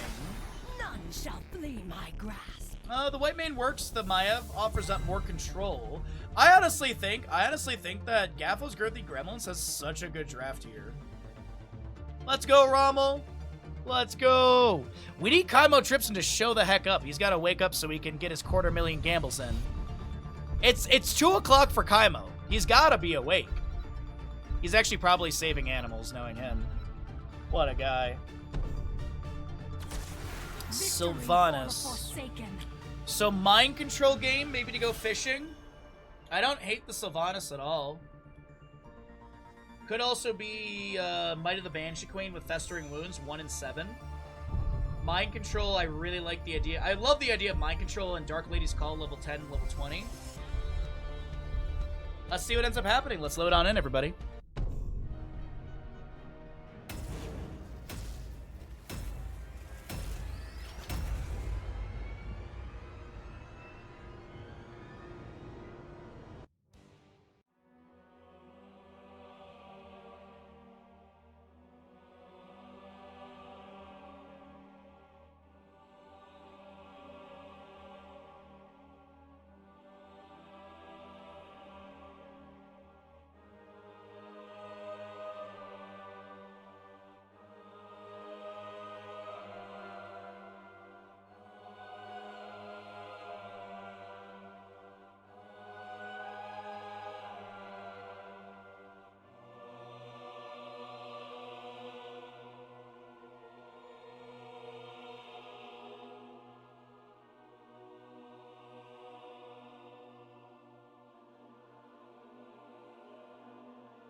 If someone puts 3 channel points on Gaflo's Girthy Gremlins, it would be 969. Nice. But you only got 1:20 on this one. Just a heads up if you want to play those odds. Alright, here we go. Map number 3 in our second of 3 best of 5s today on the left-hand side is going to be Exodia Light. Blood playing Genji, Yasu, Malfurion, Masquerade, Johanna. Copen playing your Hogger, and Hazuab, Sylvanas. Doesn't Hazuab's always use the dog? Has Hazuab's actually changed his base mount to the pig? Right side of the map is going to be Gaflo's Girthy Gremlins. These are the important questions to ask. Not who's playing what, not level 1s, it's mounts. Nano for Gaflo's Girthy Gremlins on the Hammer, DK Garrosh, Banana, Whitemane, Blaze played by Surdath, and Gaflo on the Maiev, which, if memory serves correct, Gaflo has a really good Maiev in their repertoire. I personally would be voting for Gaflo's Girthy Gremlins, as the Twitch game will close out, so you don't get to hear my opinion. Perfectly timed. I feel like every time I'm like, ooh, I would bet for this team, that team loses. So I'm going to say it after the gamble's over, and we'll see what ends up happening. Spirit of Vengeance, a handful of damage into this Genji, as Malfurion gets a Regrowth activated. Emerald Dreams level 1. Agile Dismount. Zealous Glare. On the prowl, and that is going to be your Overwhelming Affliction as well, so maybe Festering Wounds level 7. Sergeant Hammer goes into Advanced Artillery. You'll see Naish Memento for Maiev. Unrivaled Strength, Adrenaline Stim Pack, and your Pity the Frail for Whitemane, right? Yeah, Pity the Frail. For every hero hit by Searing Lash, lower the cooldown of Inquisition by 1.5 seconds. Allies below 50% health receive 25% more healing from Whitemane. First punish will be Arcane in the top lane as Blaze gets a wave smashed into the fort gate, but Hogger will be there to catch experience and clear things out. Little Giggle Beam from Whitemane onto Sylvanas, but that is all we'll see from that. Moonfire into the bush, Masquerade steps up and will scout out the enemy on that camp, and they say, you know what, we're not going to go ahead and deal with that. That's, you guys can have that experience. That's whatever. Sylvanas will activate Black Arrow, going to spread that with Shadow Dagger as well. The Inspired Minion Wave is going to siege in. Going to try and open things up through this top lane fort gate. As I mentioned, that is where the first Punisher is going to be, and they want to try and play up that Punisher push if this objective is achieved to the left-hand side of Exodia Light. DK tries to step up into Yasu, who rounds the corner, creating a little bit of space, forcing Garrosh to back away. Hammer still opening things up in bottom. Johanna steps up to pull these sappers, or the impalers in. Blood tried to jump in with that Genji for a few shuriken stacks on level 4, but also Hammer was able to respond with some artillery of her own, almost taking them down. It is that siege tactics for the Neosteel Plating activation for the Unstoppable, but Neosteel Plating baseline has a 40 armor, 50 armor. But it is very short at 2 seconds still, I think.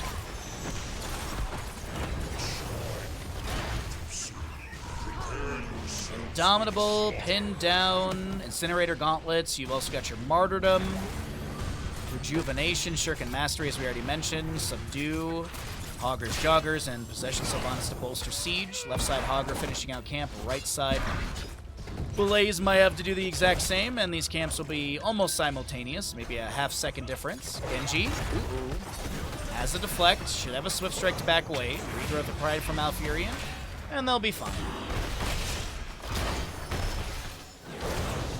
Couple more Shurikens go in. Regen Globe quickly gathered as well.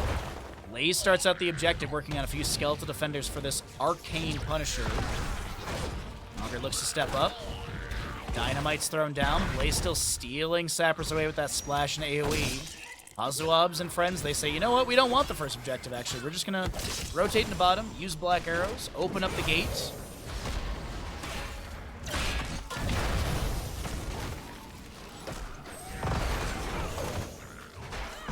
Blaze has left the objective area. Hogger starts picking up a few more skeleton defenders of their own. Yasu doesn't get hit with a jet propulsion, but caught between the hammer and the Blaze. That's unfortunate. First blood will go over the side of Gaflo's Girthy Gremlins.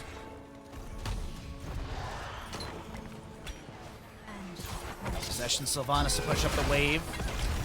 Jet Propulsion misses. The Inquisition level 7, sorry, the Intercession level 7 activated. Garrosh, no way. DK lives right there. I can't believe it.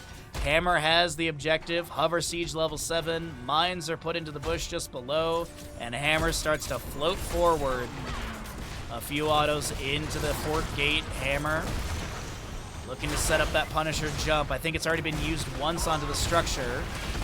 There's the jump secondary, but Iron Skin from Johanna was activated.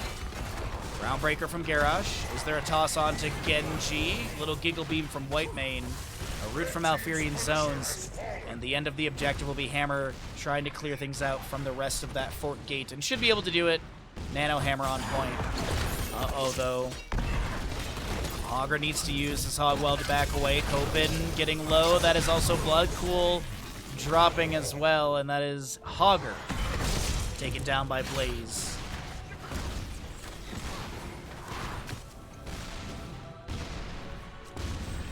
Hammer continues to rain in shells through the top lane. We have your camp on the bottom left to be, or actually from mid lane, left side to be grabbed. Johanna Malfurion dealing with that. Meanwhile, all the way in the bottom lane, Genji's going to be working on the wave.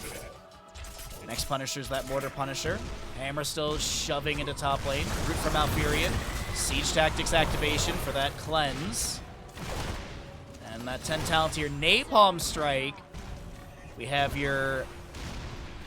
that is going to be Scarlet Aegis, because Divine Reckoning is a little staff. Also looking at your Bunker Blaze Warlord's Challenge Containment Disc. And so, 60-second cooldown for Scarlet Aegis, bolster the spirits of nearby allied heroes, healing them for 444 health and granting them 40 armor for 4 seconds. At level 10, it's a lot of force. Genji chasing on a Surdaf. Good chunking damage, but not enough to take down the Firebat Blaze.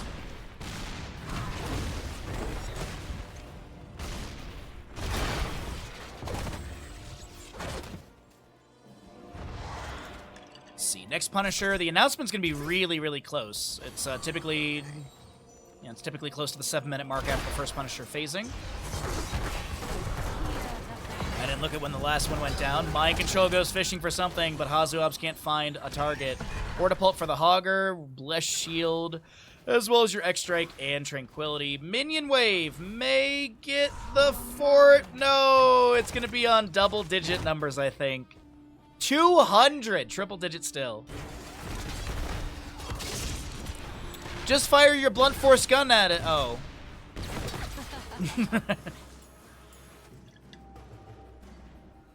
Garrosh will find the Hogger. Warlord's Challenge. Toss into Groundbreaker. Hammer comes through with a little extra assistance. Hortebolt in. Ally toss onto Whitemane to allow her to back away. DK now using Indomitable to get out alive as well. The Mind Control from Sylvanas finds Whitemane. Extract from Genji. Activating this fan of knives coming through from Maiev. I thought there was a pin down completion. Sylvanas' Black Arrow active, being thrown underneath tower shots. Hammer boosts away with so little health, and it's Hazuabs to go down. Hogger to fall as well. Yasuo getting chased. The Umbral Bind, I think Gaflo thought they had the Umbral Bind pull, but either way, Blaze comes through, and it's a triple kill. Oil Slick Ignited takes down the fort in top lane, and this is looking absolutely brilliant for Gaflo's Girthy Gremlins. 5-0 in kills. Fallen Shaman pushing top. Mid lane, I think, was already weakened, right? Yeah, mid lane was weakened, so this Punisher should confirm mid fort. Actually, this was our first Punisher, wasn't it? No, that was bottom lane. It looked very similar. Sorry, never mind. Never mind. That would have been insane to get two in the same lane.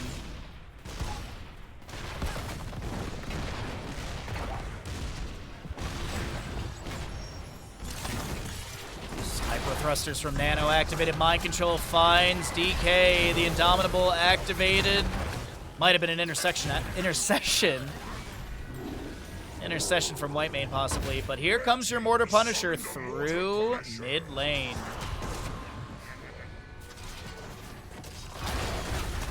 Johanna has the pull. Napalm Strike for sustained damage, plus the Hammer, plus the Impalers, plus the Punisher. Condemned to pull the Impalers in. Hammer still floating around. More Napalm Strikes fly in. Fan of Knives coming out from Maiev. Toss Warlord's Challenge, and Hogger gets picked off. Containment Disc onto Johanna. There should be a kill into her from the Jet Propulsion follow-up from Blaze. Not even needing the Jet Propulsion follow-up. Maiev gets the double kill credit. Punisher goes down. Fort has been felled, and mid lane Keep Gate will be opened up in favor of Gaflo's Girthy Gremlins.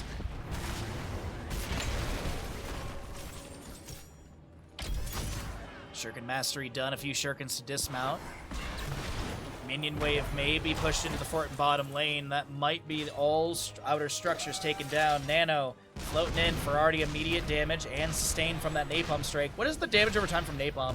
296 damage on impact, leave a Napalm 90 damage per second for 4 seconds. Okay. We'll see when they get to level 16 if I remember to check the scaling on that. Cleanse onto Nano. There was a containment disc onto Hazuabs, who looks to run in. Warlord's Challenge misses any targets. And Hogger tries to go for some sort of... Oh my god, that was a really good kill into Maiev. I thought they would find more, and they absolutely do. The scaling is by 4, by the way, from Napalm Strike, as it goes from 90 to 94 from level 15 to 16. I don't think that was really a moment that Gaflo's Girthy Gremlins were anticipating. 5 kill difference. About a level difference. And Exodia Light rallying.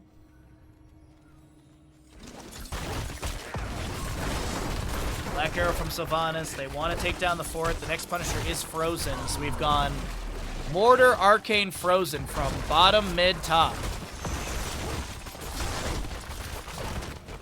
Blue team has destroyed a fort. Twin Flames thrown out. Napalm Strike again. And bottom fort does go down. Red team Punisher is probably like 45 seconds away, I think. Should be around the 12-minute mark in game time. This does give the opportunity for Exodia Light to grab their 16 talents here as well. Let's see. Should be able to see them grab that. Oh, da-dun-da-dun. Hammer is back at the Hall of Storms for full everything. White main and not white main, sorry, Maev in bottom. Just pushing up a wave, grabbing experience. Blaze starts out this right side camp. Garrosh is here to anchor. Hammer here as well. Maev rotating in. Exodia Light thinks it's a 4v5. Containment just lands on the Johanna. Blaze still working on camp. Indomitable from Garrosh. Warlord's challenge onto the Johanna. Hortipultin from the Hogger. Mind Control finds the Blaze just above. The Shockwave from Hogger, and Johanna's the one to be taken down. It is going to be a Jet Propulsion missing from Blaze. Tranquility from Alphaeum will expire in just a moment, but that kill into Johanna, this might just be another objective phase over to the side of Gaflo's Girthy Gremlins.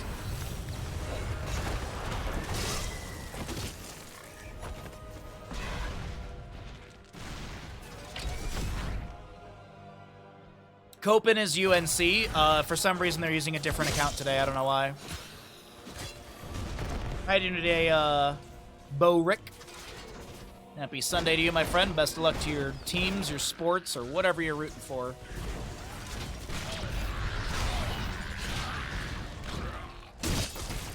Mid lane, Black Arrow was activated. Warlord's challenge into the gate toss. Sylvanas Hazuabs tries to use Will the Forsaken level 16. Still taken down by White Mane. And the Frozen Punisher moves in through top. Could get keep front gate. Well, my anticipation is keep front gate and 50% of the keep. That is my oh, no, Genji. Okay, he's fine. Augur working on a bottom lane camp.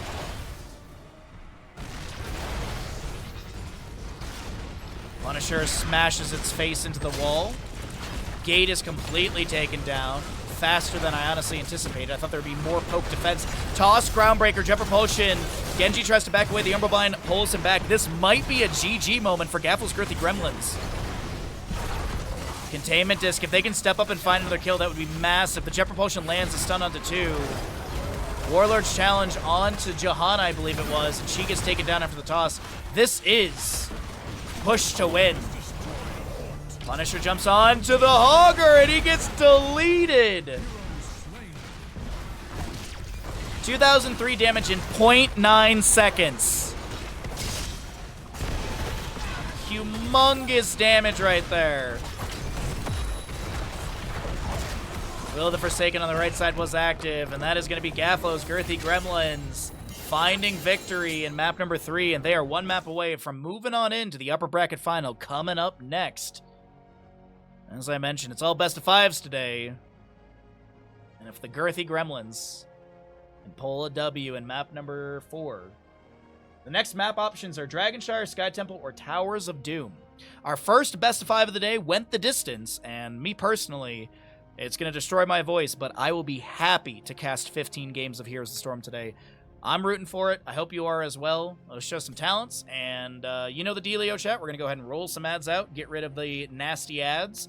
And when those are done, we'll get it ready for map number 4. We're going to find out if we can go to a map 5 via Exodia Light, or if Gaflo's Girthy Gremlins punch their ticket to the upper bracket final versus the other team we saw earlier. I'll keep it ambiguous just because I don't want to spoil things for people in chat. If you want to know what's going on with the bracket, exclamation bracket. You can also check out the secondary link to support Season 2 of the Eternal Conflict. If you love Heroes of the Storm, if you happen to have some cash available to donate to Heroes of the Storm tournaments, do consider doing it. I could be sitting here saying give me subs, but you know what? The more tournaments we have, the more content you get. Think about it that way. of doom. Towers of Dominic Toretto is going to be map number 4 in this best of 5 series, determining who is going to be heading into the upper bracket final coming up next. Or the team that's going to be dropping down into the lower bracket. What is the lower bracket section name where they drop into? The lower bracket semifinal is where the team... No, lower bracket quarterfinal is where they get dropped into. Loser of the upper bracket final gets dropped into the lower bracket final. That's right. So, yeah, we got 3 total best of 5s today. We're in our second, and we still have that upper bracket final coming up next. But either way, we got that Twitch prediction for all of you. We're heading into Towers of Doom. It is going to be first pick over the side of Exodia Light as the losing team, so map pick will be chosen by the winning side of Gaflo's Girthy Gremlins. There's no meta madness, no tournament shenanigans, no baseline bans, no carryover bans. It is 90 heroes up and available, and we'll see what ends up happening for map number 4. I'm rooting for a map number 5, but that's purely because I want as much Heroes of Storm action as possible. I have no horse in this race. You know, there's some players that I'm like, ooh, I like that player, but I have no horse in the race. I am unbiased, and the only storyline stuff I want is map 5. Yo, what's up, Wise Owl? Hey, you missed, you did miss a Probius game earlier today. You did miss a Probius game, heads up. There was one, so I think it was map number 1 in our first best of 5 of the day, because it was Infernal Shrines, if I remember correct. And so there you go. No StarCraft cast today? No. I was only needed for yesterday. They needed people to have like a B, C, and D stream. Today, everything is on Zombie Grub's channel, which I'll probably raid over to her later on just to support her tournament. But yeah, Gaflo's Girthy Gremlins, they lost the first map in this best of 5. They've won the last 2 maps in a row, and we'll see if this is going to be Exodia Light rallying, or if Exodia Light gets dropped into the lower bracket for next weekend, and we see Gaflo's Girthy Gremlins go into our final best of 5, the upper bracket final, which is coming up next. But either way, Tyrael Lucio to be banned by the members of Gaflo's Girthy Gremlins. We'll see your Chromie Garrosh banned by the members of Exodia Light. They'll first pick the Blaze, Hansa Malfurion on the right side, Junkrat Stitches for Exodia Light. I have been wanting a Stitches comp so bad the last few weeks of this tournament. I have been itching for a Stitches composition, and I love it. Now, here's the big question. What do you ban in the situation? Because they have a solo laner, they need a healer, and Medivh is kind of an X factor. I personally, I don't know if they're going to go Medivh. I feel like they're going to go like Anduin. I was thinking that, well, Anduin with Chastise is really nice. That's a really fast Vikings ban right there, I'll tell you what. But yeah, like, I like the idea of Anduin and Mephisto. I think Anduin Mephisto would be huge. Mephisto with Durance of Hate onto the enemies. You could even go Anduin Falset. I just really like the Anduin for the Chastise to follow up either a hook or a Gorge. Now, you also can go the classic, the tried and true, Tyrande. You can also go Tyrande because Tyrande has Lunar Flare plus Huntress Mark as well for the armor debuff. Don't forget that classic. Kael'thas could be grabbed, Gravity Lapse plus Hook. I mean, if we're talking about classic combinations. Jaina's not bad either for single target deletion after a Gorge or a Hook. There's a lot of different directions, but I really want the Anduin. I was thinking maybe Alexstrasza Mephisto, and then you have the Stitches as well, and you can go into Globes level 1, and then you get the Hysteria level 4 for Mephisto, and then you also have Globes for Stitches. But I like this. This is what I was anticipating from Exodia Light. Anduin with the Chastise to follow up the Gorge or the Hook, Falstad to gust away the enemies. So they Hook, Gorge, gust away the enemies, single target deletion. That is the game plan from Exodia Light in this game. There's going to be steel traps in there. I'm assuming it's going to be a sticky wicket. We might actually see a big ass for Junkrat this game. There's a high possibility for Junkrat's big ass to show up. But we didn't really talk about this composition whatsoever. So Gaflo's Girthy Gremlins, they get a Hanzo Malfurion, Johanna Dahaka Tracer.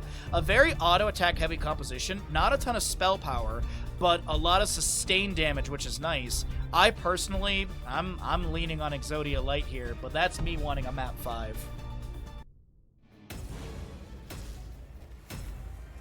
Super early in the VOD? Yeah, Wise Owl. It's probably...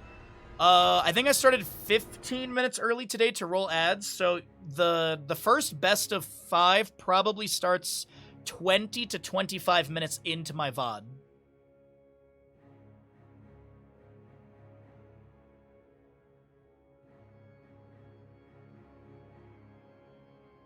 But it's good to see all of you today. Thanks for coming on by the stream.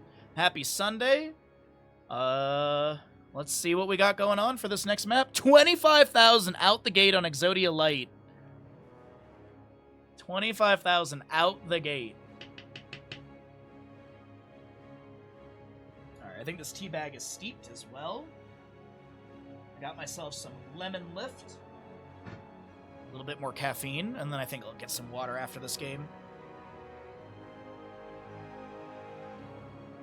Holy crap, it's already 11:30. My gosh. Today is rolling by.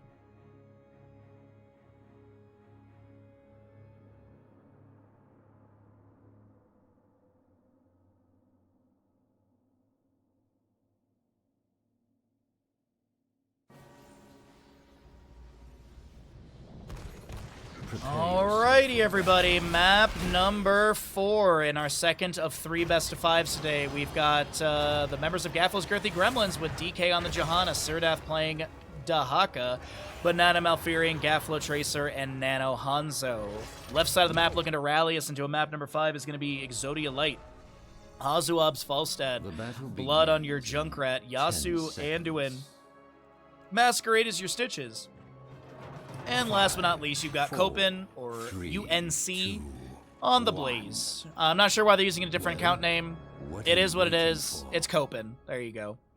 Frequent Flyer, Extra on Timers, Adrenaline Stimpack, Even-Handed Blessing, and your Stitches, Hungry for More, Zealous Glare for Johanna, Simple Geometry, Parting Gift, a Emerald Dreams, and that is your Enduring Swarm for the Dahaka. Not going into Enhanced Agility. Steps up, lands a drag immediately onto Stitches, who will be leapt to safety by Yasu. Falstad already going into top lane. And as I mentioned, it's that Frequent Flyer, the auto attack build for Falstad. No Q build for him.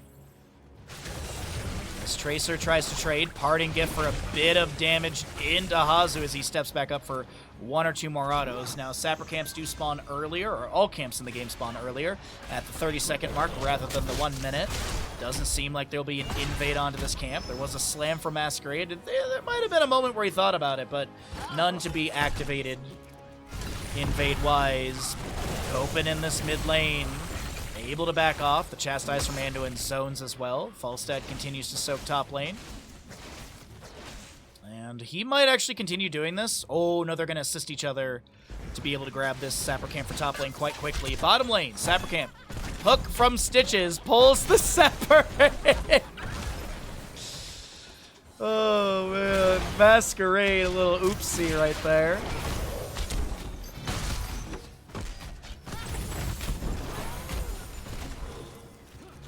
Golly, what a silly little hook.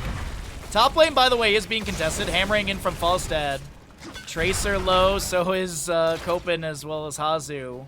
Surdath needs to back away, and the camp will not be stolen. No kills to be had.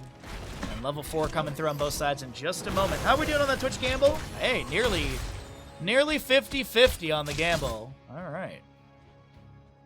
There's going to be Chattering Teeth for the Junkrat. Kind of expected for it to be a steel trap build at 4, 7, and 13. I'm thinking it'll be, well, gotta trap them all. Level 20 is nice to have the extra steel trap. Big As is just great for the hero priority. We'll see what, oh,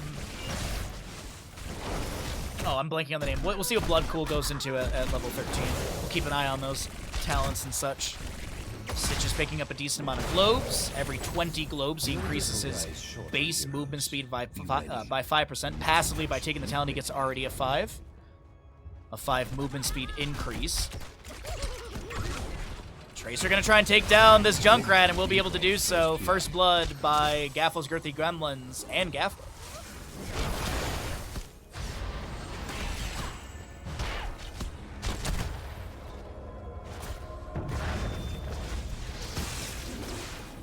Hammering into the wave. We'll see triple objective phase as always. Some anchoring from Surdath, some anchoring from Copen. Gaff and Hazu will trade. It looks like the bottom also was picked up by Gaflo's Girthy Gremlins, so it's a 32-36 game. 4-point advantage on the right side for Gaff and friends. And for what? Sonic Arrow scouts out the enemy on that camp. Hazuab's able to barrel roll to safety. Hook almost finds Tracer, but she blinks away to create the distance needed. Done well, heroes. And 7 talents here on the horizon. We have Blaze Dahaka doing their double soak. Tracer catching a bit of soak in mid for the allied team.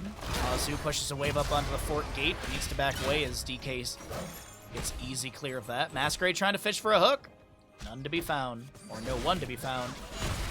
Let's slam onto Gaflo. Hazuabs with a couple autos. Chunks down to 50%. A rejuvenation from Banana applied. Sustained damage into Masquerade. Still Tracer needs to back off. The trap finds DK. The Chastise follows that up.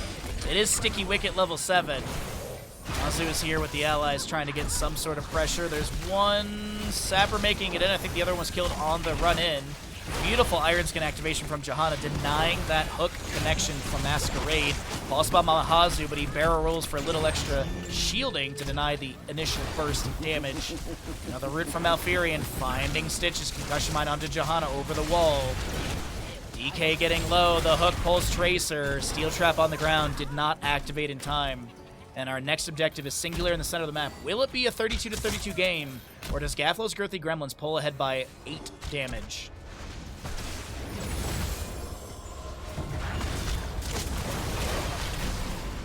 Tracer's meta, but you need to be able to play her at like a good ping. So back in like CCL days, we didn't see a ton of Tracer. We saw it maybe here and there on players who were very notable for it, like Dino, for example, is a very notable Tracer player. But when you have the ping available, she's a very good sustained damage dealer. She's got a lot of good mobility. She has big burst. Yeah, her health pool is a little bit on the weaker side as she sits at 1,894 currently.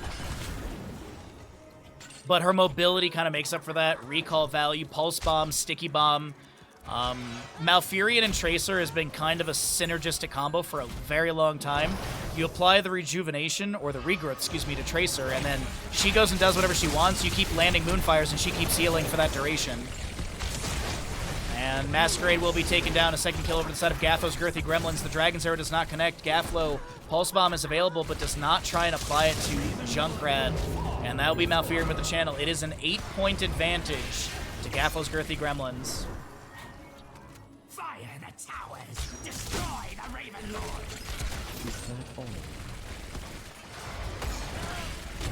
Yeah, a lot of people say also, like, Varian is, like, a hard counter into Tracer because he can charge taunt. Some people say that that's not a counter at all. You know, counters are relative. Like, just because you pick something doesn't mean you win with it, you know?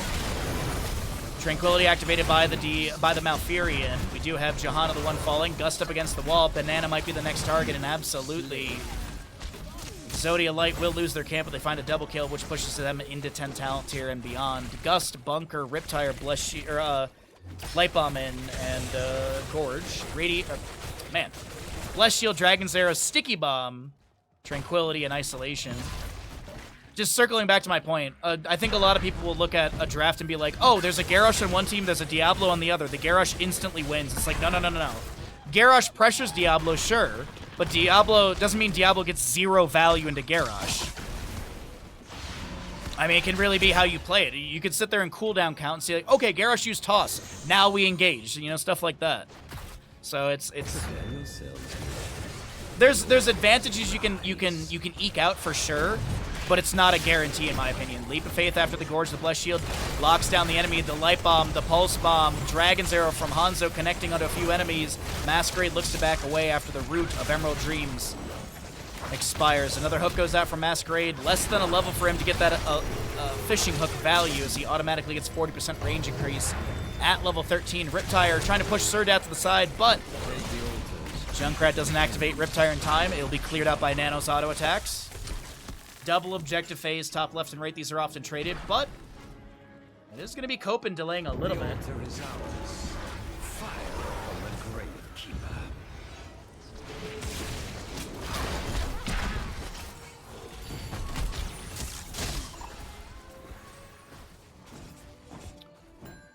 Falstead flies down into bottom. We do have Nano still charging that Stormbow. I think they're going to get this channel here. Yeah. So still going to be an 8-point game. Falstead had head into bottom lane to start soaking up more on that level 1. Almost 19 stacks. Generation Globe gathered by Masquerade as well. And that'll be the 13 talent tier, so he's got that range increase as I mentioned. Extended hook, 40% automatically picked up. Lands the hook onto Johanna. Gorge, off cooldown, but decides not to go for it. Also, Iron Skin was active.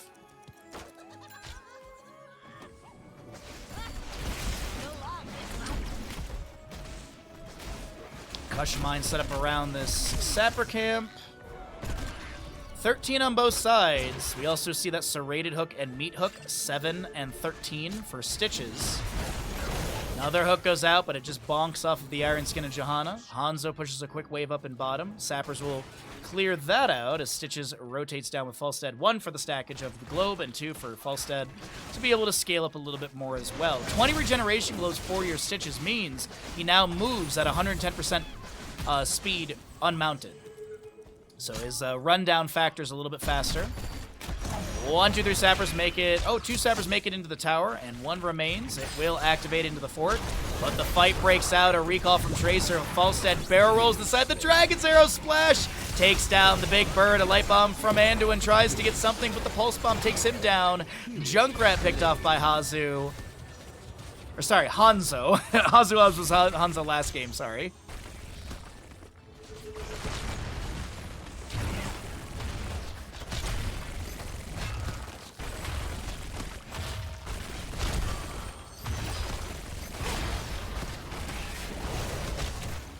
Well, it's a double objective phase coming up, which could take Exodia Light's health down to 14, and I think it is. This is a 10-point phase. Claim the altars. Oh my god. Was this an 18-point game? Is that math right? Seems like it. Yikes bikes. Isolation lands on the Blaze in the top lane. Copen pops the bunker afterwards. Pulse Bomb lands. Gus from Falstead. The ally hook pulls Copen to safety, but Gaff wants to run in the Light Bomb to zone, but it does nothing. The goggles, they do nothing. A hook goes just to the side of Serdath, and Gaflo is gonna run around this boss pit. It's gonna be a 22-point game.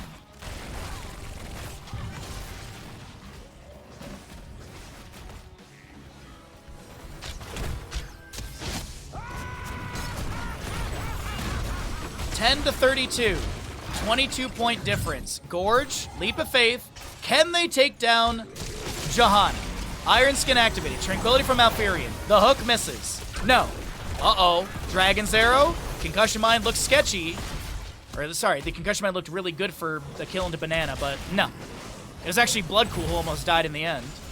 Boss up in 4 minute 33. This could be a game-winning altar phase. 2 altars, GG. If they lose bottom bell tower, Tracer's actually getting mid right now. So if they lose bottom, then they're good still. Use it well. Exodia Light. What?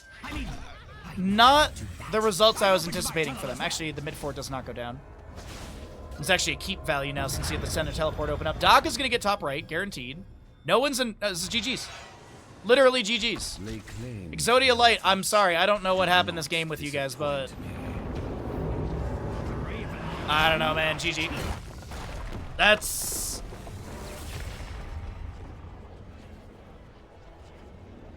I don't know. It's a very, Oh, God. There's a word for it. I'm blanking on it. If you were to picture a fireworks show... Like someone goes to light like a big thing of fireworks and then it just fizzles out and like nothing happens. That's kind of how the end of the series felt. It really felt like Exodia Light just gave up right there. It really did.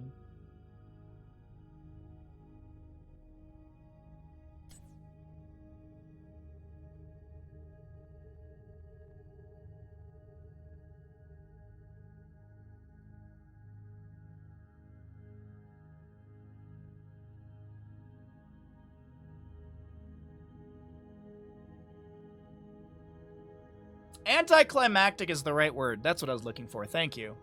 That was exactly the word I was looking for.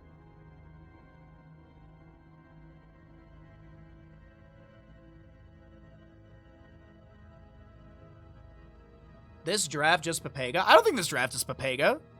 This is a quintessential Stitches draft. We've seen this draft so very often. This is a very, very common Stitches draft. I wouldn't say it's Papega.